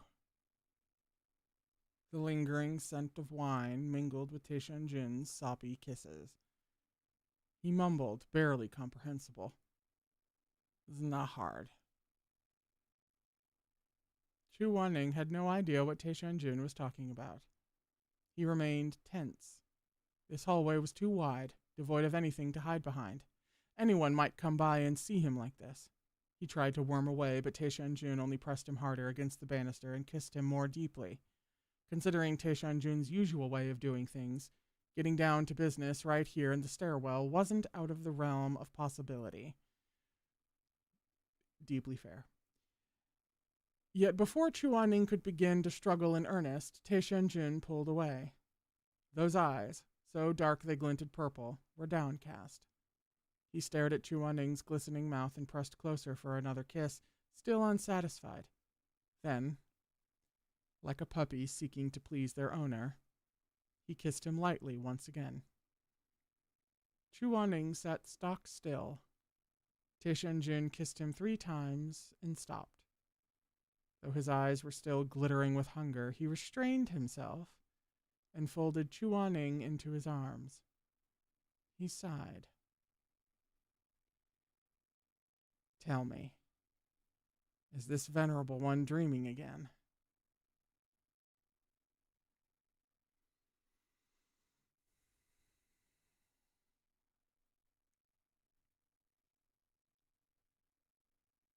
This man was wild and untamable. It was rare for him to bury his face in the crook of Chuaning's neck and speak with a hitch in his voice. It took Chuaning only a moment to figure it out. He'd always understood Mo-Run best in this world, even if it was only a scrap or a wisp of his soul's.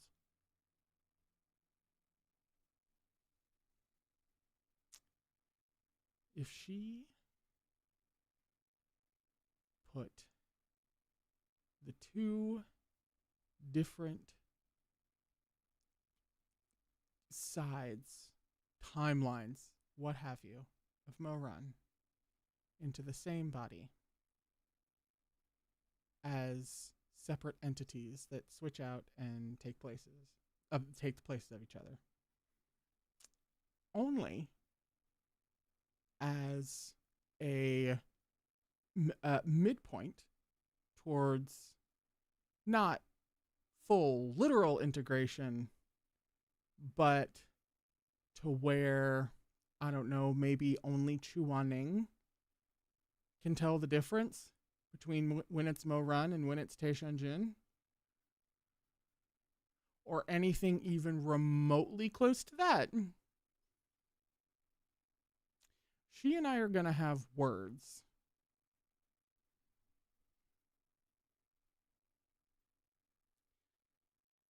Chuaning reached up to pat his shoulder, the way he'd done when he was still a boy. You're not dreaming, but you should come to bed. Let's go. Come back to the room with me. Even half asleep, Tishan Jun dug in his heels. No, he grumbled. Not going. What's gotten into you? Asked Chuaning, exasperated. Tishan Jun was despondent, and he made it known in low-voiced mutterings that nevertheless sounded deeply hurt. You put the candle out and didn't even come check on this venerable one. This man had been the emperor of the mortal world in the past lifetime, but when he was drunk and nuzzling into the crook of his neck, he put Chuaning in mind of a beautiful concubine pouting for favor. The mental image rendered him momentarily speechless. At last, he said,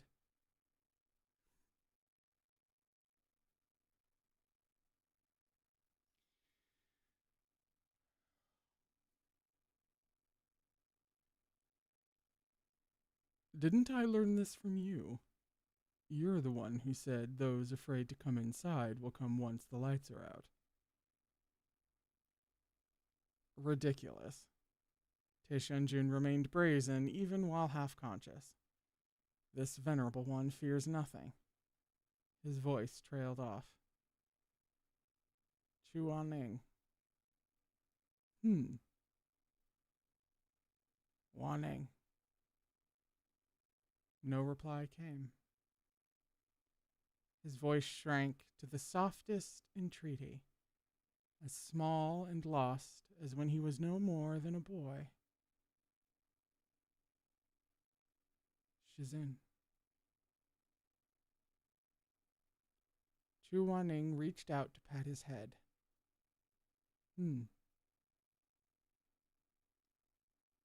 Will you still be here when I wake up?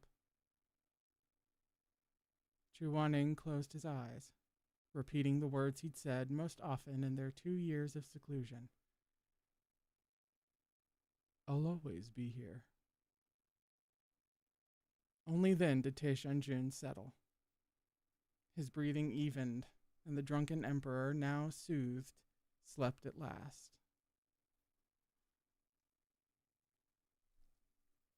Chu Wanning gathered him up with care and took him back to their room. Safely in bed, his features were slack with sleep and totally non-threatening.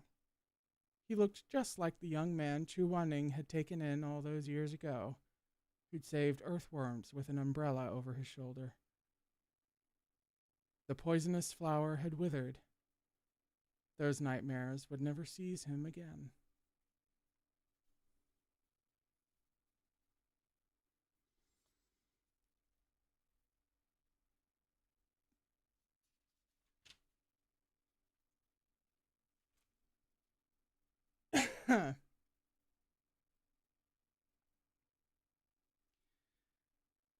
But then why did you throw away this venerable one's pouch? This venerable one will go on dates. This venerable one wants Taobao Estate's gift bundle. 500 rare editions of erotica. Thankfully, the last part sank into a sleepy mumble Chu Wanning couldn't parse. Even without knowing about the smutty novels, Chu Wanning felt a terrible headache coming on. He'd never, ever tell Shui Meng the reason he'd lost the brocade pouch was because Tishan Jun had shamelessly embroidered lines from the bawdy folk song 18 Caresses all over it.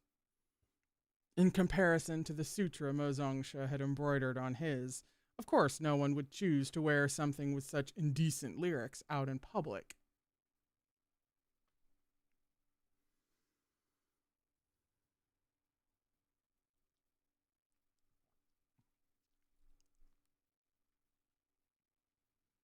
And he'd never, ever tell Mo Run that the ridiculous pouch adorned with Tishan Jun's special flair hadn't been thrown out at all.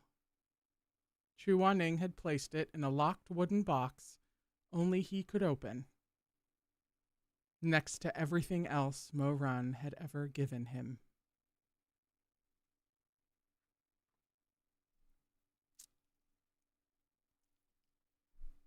That's a scene break. It's not a chapter ending. This is just a scene break. It's just a scene break. It's just a scene break. Why are we freaking out? It's just a scene break.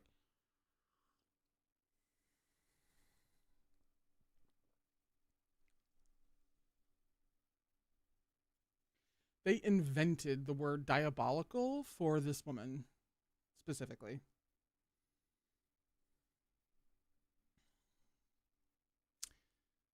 The next day, Shui Meng rose bright and early.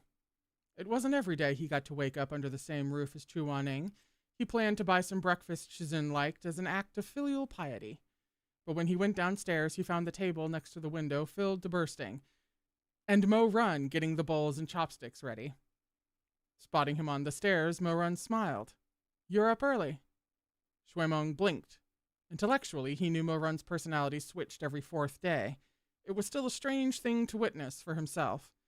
Shui Meng stood frozen for a long time before awkwardly making a sound of acknowledgement. "Sorry about yesterday. I'm like that sometimes." Shui Meng scratched his head, uncomfortable. "Whatever. It's not the first time I've seen you act up." He went to the table and looked at the offerings, unable to stop himself from asking, "You borrowed the kitchen?" "Yep." Mo Zongsha beamed at him, then set a plate of golden brown and crispy pan-fried buns in front of him. "There's a pot of congee on the stove, too. Do me a favor and help me get 3 bowls?" Shui Meng acquiesced and followed Mo Run into the kitchen. The savory fragrance of congee filled the air with the hot steam when the lid was removed. Plump shrimp and slices of fish peeked from within the rice. Mo Run nimbly ladled 3 bowls, while Shui Meng grabbed the side dishes. A sliced boiled egg, still liquid in its golden center, was nestled atop the piping hot congee and sprinkled with white sesame, silvered green onions, crispy fried dough bits, and a few drops of toasted sesame oil. It was a mouth-watering sight, to be sure. Curious, Shuimeng asked, the you from yesterday, does he know how to make this too? Yes, said Moran. And he's just as good a cook, but he's stubborn. A lot of these recipes are ones he worked on when he was in control, but he won't make them himself. He just saves them for me to do. That's interesting. Then why did Shizun throw out his pouch and keep yours? Shuimeng grumbled. Moran sliced open another egg, then turned to smile at Shuimeng. We're the same person. It's too embarrassing to explain, so I can't tell you. Shuimeng raised his eyebrows. Is embarrassing yourself in front of me a rare occurrence? What's with the prim and proper act now? Were you not embarrassed to call me the prince of something something yesterday? Speaking of which, that score has yet to be settled. Mo Zongsho was a man who obeyed his own whims. He immediately changed his tune. We're two different people. It's best if you wait for Tishan Jun to come back for that. Shuimeng sighed. By the way, as he put the finishing touches on the last bowl of seafood congee, Moran seemed to remember something. He turned on Shuimeng with a look of complete seriousness. I feel I should warn you. His sudden formality startled Shuimeng badly. What was this tension in the air? Go on. I don't know what you're thinking, or what happened between the two of you for you to be that close all of a sudden. It's a private matter between you. I won't pry. Shuimeng blinked. Huh? You're...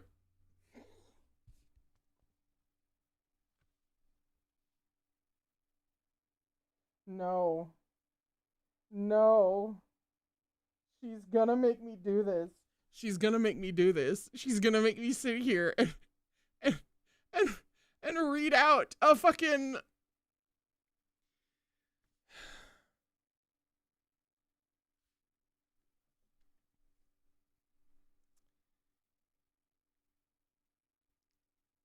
You're still young. You can experiment. But he's older, richer, and holds a higher position than you do. It's not an easy thing for him to choose to be with you. You have a wild temper. Remember to rein yourself in and try to be more accommodating. I'll keep your secret. If there's anything that confuses you, come to Nanping Mountain when Shizun's not there and we'll talk about it. Moran patted him on the shoulder. Don't do what I did and go out on fake dates to make him angry.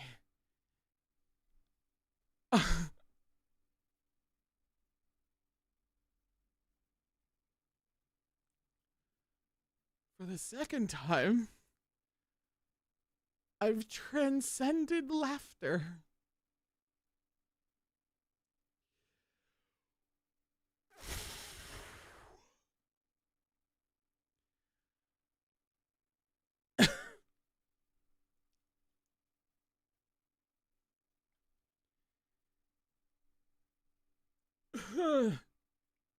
I'm having a very curious physical response to this.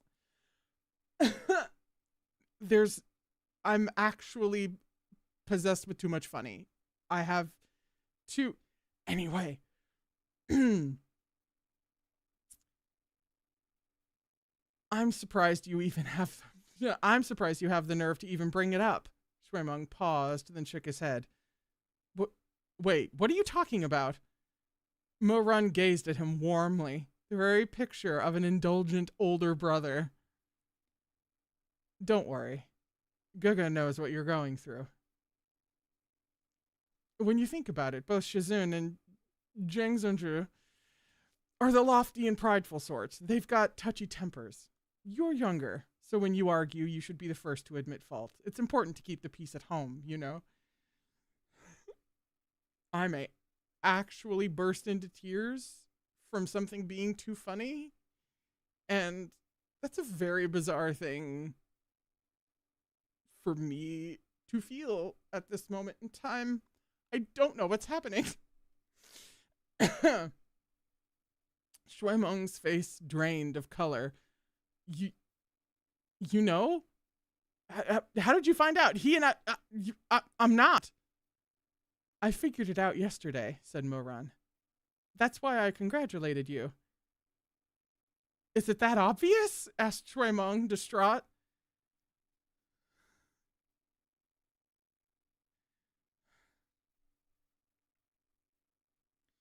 He thinks, and they're talking.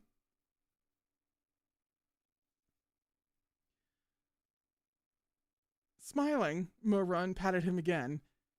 It's not. But I guess you should watch what you say. Shui Meng was almost frantic. He thought he'd kept things well under wraps. How had Moran figured out in moments that he and Jiangxi were father and son? Thankfully, as Shui Meng drifted out of the kitchen, stupefied, he didn't hear Moran's sigh. It's so strange. What happened in these last 2 years? Since when did Shui Meng get together with Jiang Yuchen? Didn't he always prefer girls? Oh, it really makes no sense. Even by the time he bid Moran and Chu Wanning farewell, Shui Meng had no idea that Moran's impression of him had changed so drastically that he now considered him a compatriot.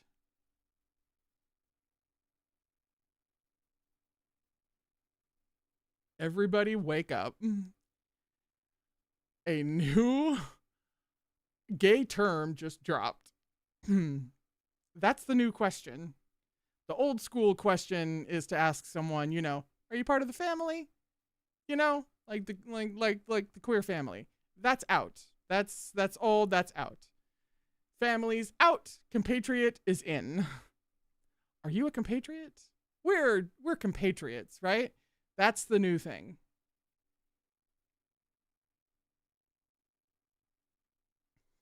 When they said their goodbyes, Shui Meng tugged on Moran's sleeve and hissed anxiously, "You better not say a word about me and Jiang Yuchen."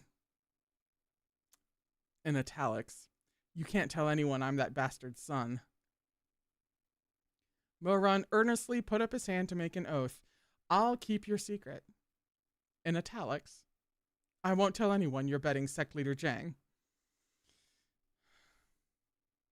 Before Chu Wanning's confused gaze, the brothers nodded in tacit understanding. The elder took Chu Wanning back to Nanping Mountain while the younger stepped through limpid pools of rainwater, glistening in the morning sunlight, on his way to the mist-veiled Xishang Peak. That's the end of the chapter. I'm exhausted. I'm fucking...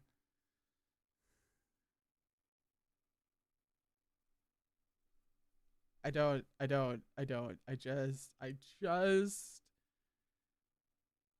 don't.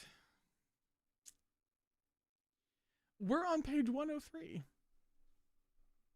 for chapter 10, which is the last chapter of the day. Ooh.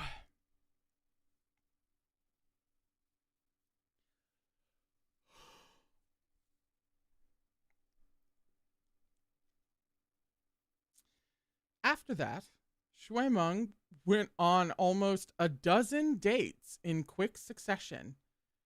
But his partners were either much uglier than he expected once the pouch was off, or they were at each other's throats before the illusions were even removed. Shui Meng had already been suspicious of Master Ma's device, and after so many flops, these suspicions only deepened. He finally reached the 11th cultivator, who simpered at him.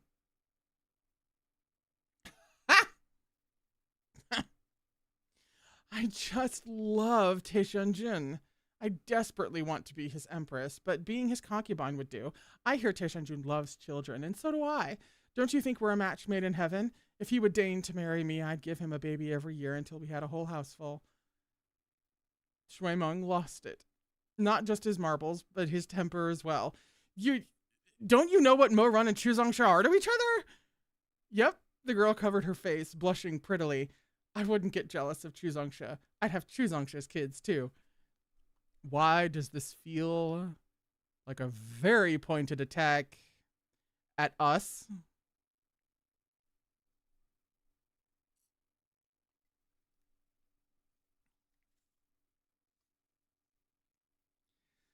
Shuemeng flipped the table in rage. What are you, a home wrecker? Are you insane? Hey, don't call me names. Forget calling you names. If you talk about Shuzongsha like that again, I'll beat you up. How dare you? The lady replied, enraged. Why wouldn't I dare? Is there something wrong with your brain? If you want Tishan Jun, why are you wasting other people's time with the matching scroll? Go up Nanping Mountain and stalk him.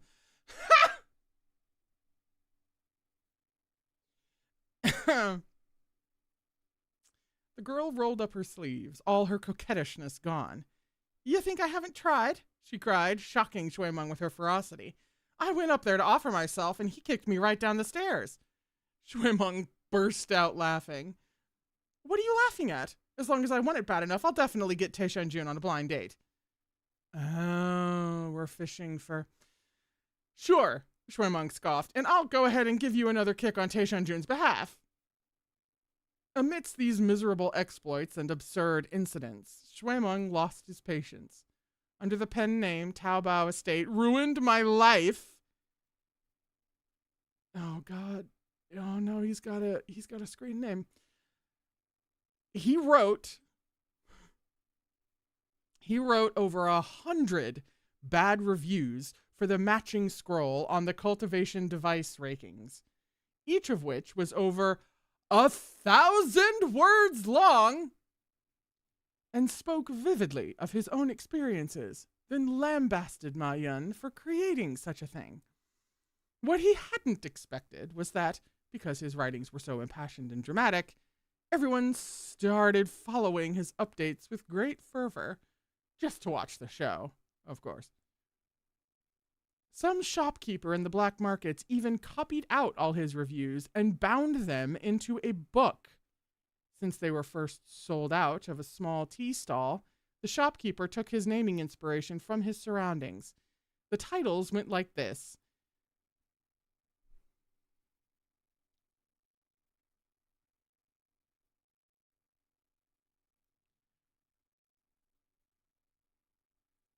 This woman.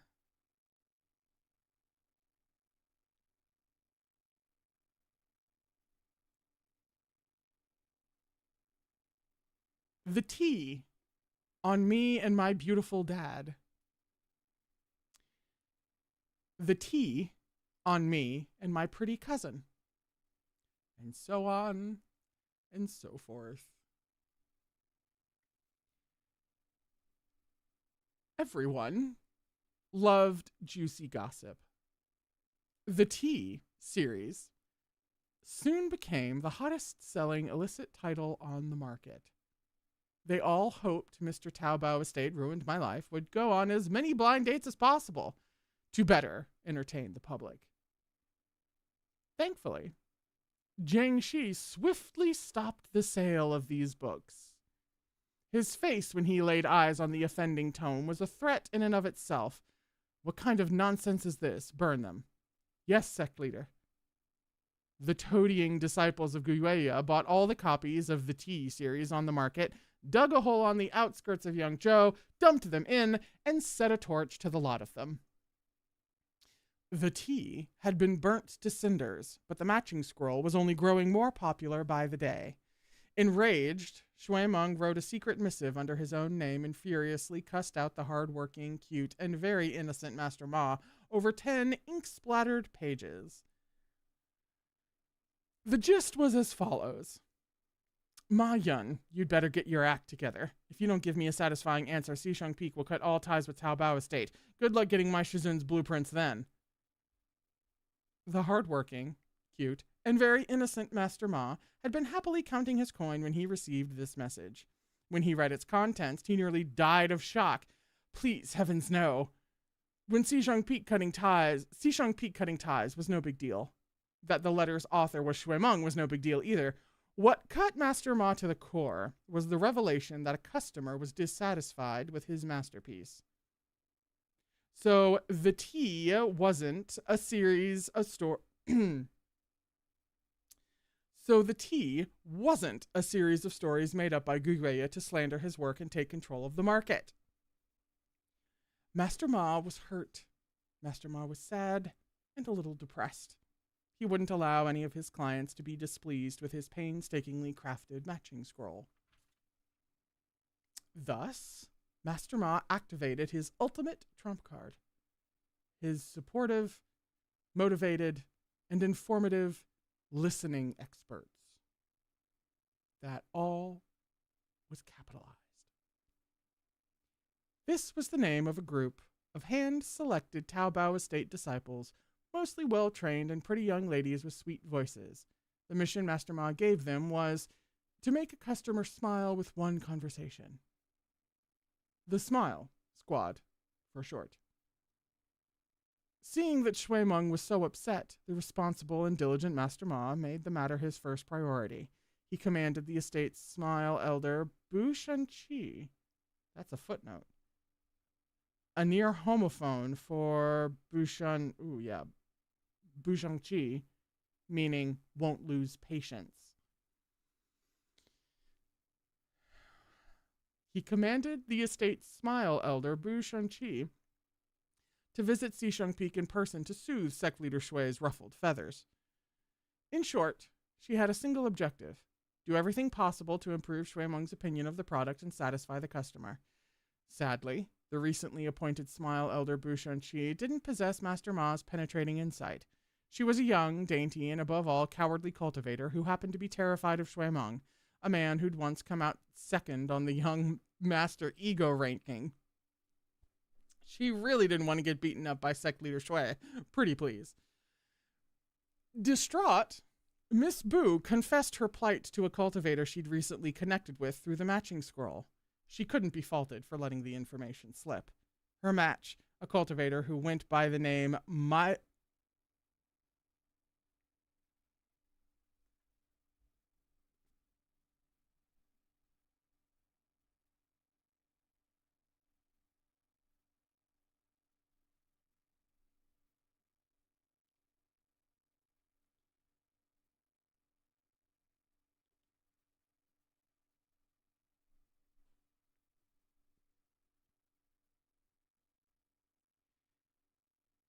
She couldn't be faulted for letting the information slip. Her match, a cultivator who went by the name Mileage May Vary. It is important to note here that May of Mileage May Vary is not spelled M-A-Y.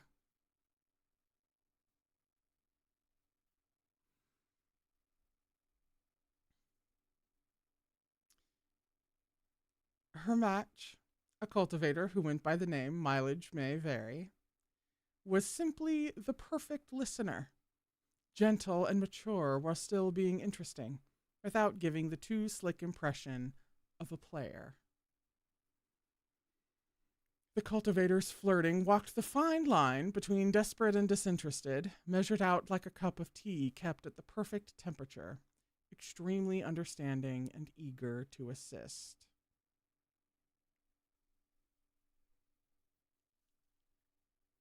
The moment Mileage May Vary heard of Miss Bu's difficulties, a message lit up on her scroll.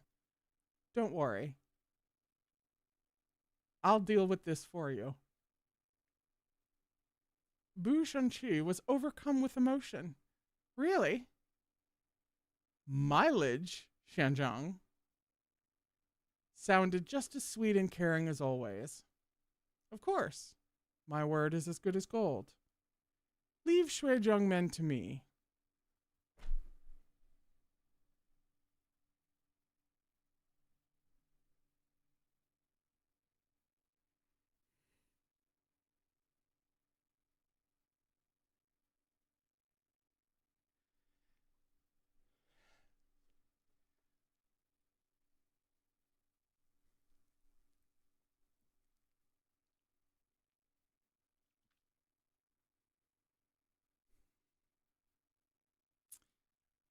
Of course.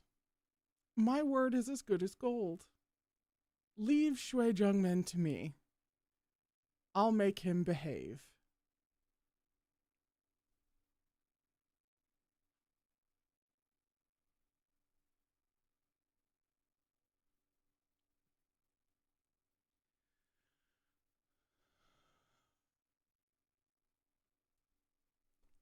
That's a scene break.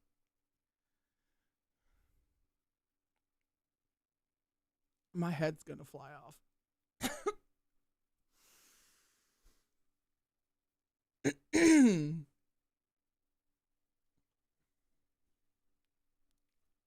You fucking see? She could still make my dreams come true. By the end of this.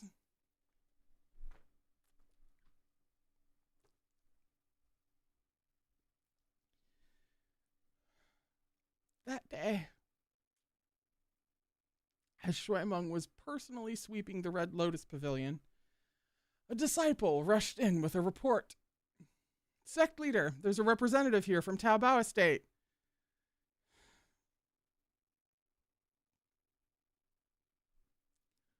The name itself was enough to give Shuimeng a splitting headache. He wiped down one of Chu Wanning's tools and tossed it into the bamboo holder, enraged. Tell him to get the hell out. It's a lady. So what? If the dates he'd gone on had taught Shuimeng one thing, it was that gender was meaningless. When somebody was being a pain in the ass, they were all the damn same. Then tell her to get the hell out. I won't accept any sales pitches from Taobao Estate ever again. They can give up now. He turned away to wipe down Chu Wanning's chin stand. And tell her I have a message for Ma Yun. I'll never work with him again, even if it means going to Jiang Yichen instead. He can try to manufacture whatever the hell he wants. The poor little disciple, having borne the brunt of his sect leader's fury, spoke again in a very small voice. But she said she's one of Taobao Estate's Smile Squad. Smile Squad? Shuimeng frowned. What do they do? Apologize, apparently. The disciple swallowed, reciting the words he'd been told to convey.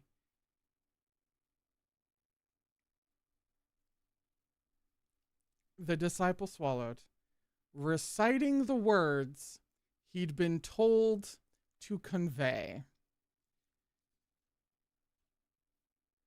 Beat me however you wish. I won't mind.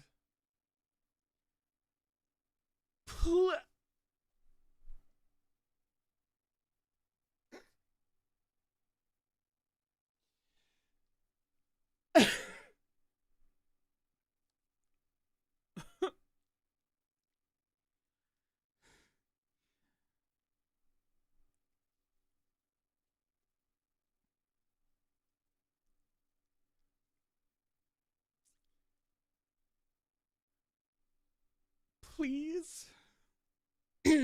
Gotta read it better than that. Please take out your temper on me however you want. She says she'll only leave once you're smiling.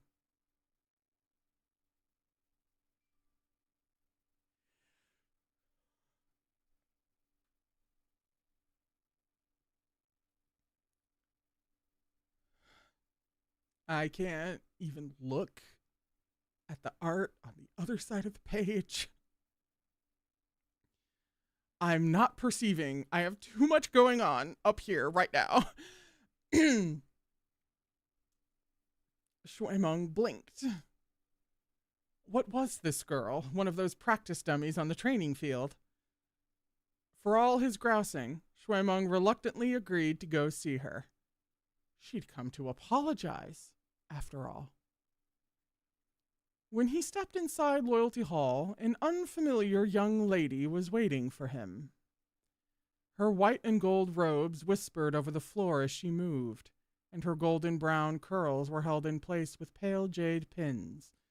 Her skin was brighter than snow, radiant even in the dimness of the room. Shuimeng found her crouched low, playing with Veggie Bun, Madame Wang's orange cat. Shockingly, the fat, haughty cat seemed to love her. Not only had he presented the snowy softness of his belly for her inspection, he'd narrowed his eyes and was purring in satisfaction. Hearing him approach, Miss Smile turned and rose smoothly to her feet. The smile she favored him with was perfectly gentle and sweet. It's a pleasure to meet you, Shui Jungmin. Shui Meng stared. Why did this woman look familiar? He studied her and found no sign of an illusory sachet or any spell that might give him that sense of déjà vu.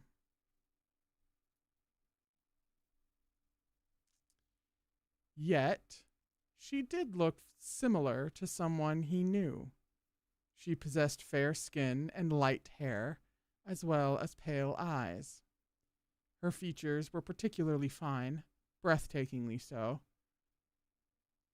And though her beauty should have made her look unapproachably distant, her eyes were expressive and full of mirth. Her gaze was beguiling, but not overly provocative.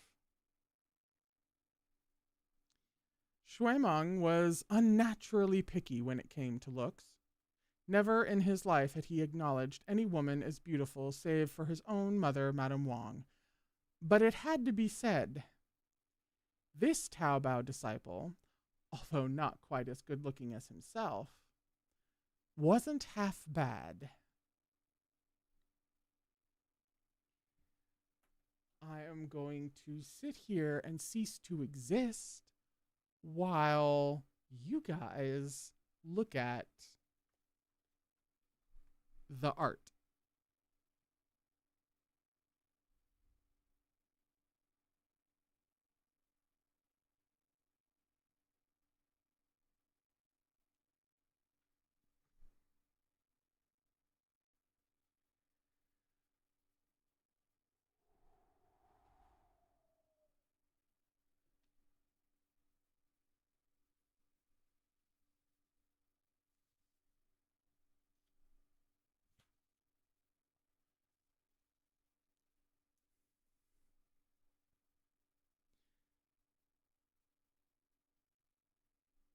The two of them regarded each other across the hall. Just as Miss Smile made to speak again, Shui Meng raised a hand. Hold it right there. He strode back toward the disciple who'd brought him the message. You, come here. As soon as he shuffled over, Shui Meng lowered his voice to a whisper. You say this person came here to apologize? Just to apologize? Confused, the disciple stammered, Yes? Shui Meng's expression was grave. Do you think Ma Yun's trying to honey trap me? Maybe he's using an underhanded trick to keep me from speaking out on behalf of the victims of the matching scroll. Aren't you the only victim? Thought the disciple.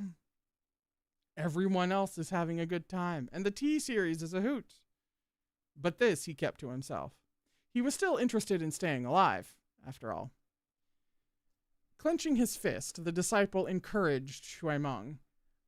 Sect leader, justice reigns eternal, even if it does sometimes come late. So what if he sent a honey trap? You'd remain the unshakable Shui Jungman, even if Ma Yun used all 36 stratagems. That has a footnote. An essay from the Tang Dynasty containing cunning or deceptive tactics for both military and civil situations. Gratified and deeply moved, Shui Meng patted the disciple on the shoulder. You're right. Just as true gold fears no fire, temptation is nothing to a man of morals. She can try every trick she's got, it won't change my mind. I'll give her the cold shoulder and nitpick her behavior until she gives up and leaves Xisheng Peak. He turned back to the young lady. Miss, what's your name? Me. The girl's lips curved softly. This humble one's name is unimportant. Shui Jungman may refer to me simply as S.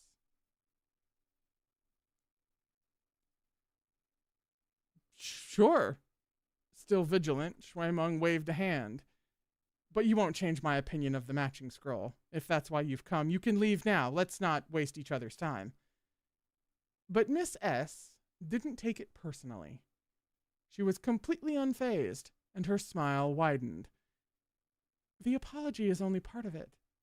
Out of all the smile disciples of Taobao Estate, I was the one who asked to come to Xisheng Peak.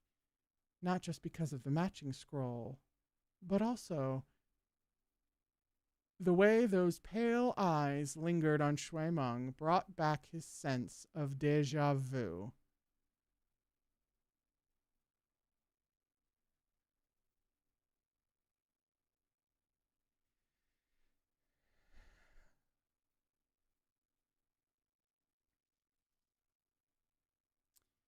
He felt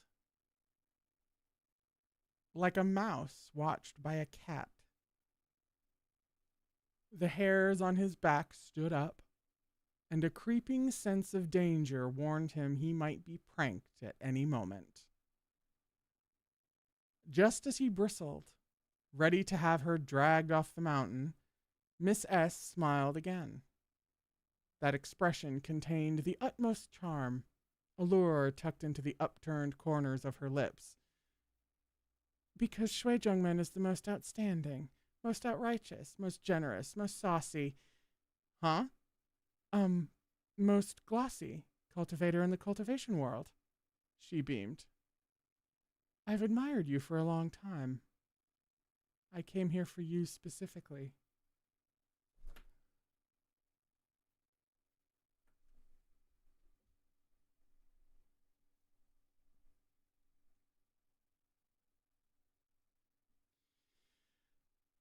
That's the end of the chapter.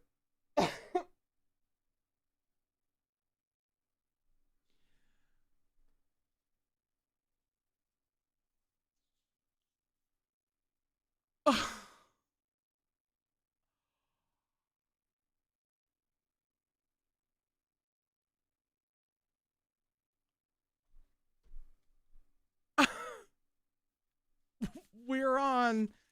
We're on. We're on. Where the fuck will when we come back on Thursday? We'll be on page 113 for chapter 11.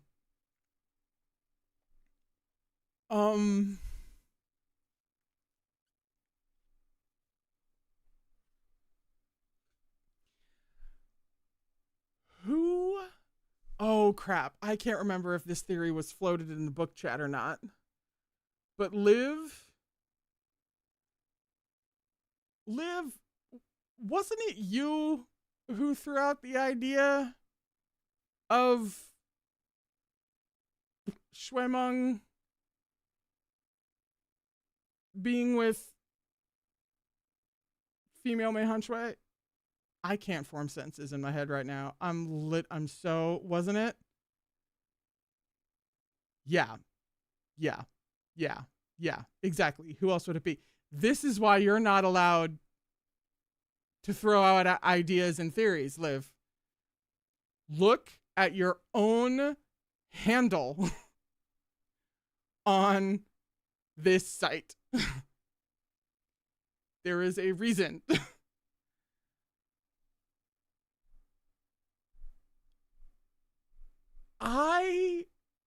I have to go. We're about coming up on 5:30. That's kind of the new time where we end things. It's kind of the new schedule. So I am going to not be here anymore. I'll be back on Thursday to continue reading this bonus story, and if I stop to think about what could happen in that reading stream, I'm never going to make it out of this stream alive. So if you want to talk about what we read today, hopefully at a time where I can formulate sentences, there's a book chat on Tuesdays and Thursdays at 2:15 p.m. before the reading stream at 3 for YouTube members and patrons to discuss We sit down and we have a chat about the book. That's why it's called that. It's not a creative name. And so that's there and it's available. I'm gonna go. I'm gonna leave. And I'll see you in a couple of days. Okay? All right. Give the stream a like if you haven't yet, for my own sanity. And subscribe if you haven't already for more. And I will see you in a couple of days. Please take care of yourselves.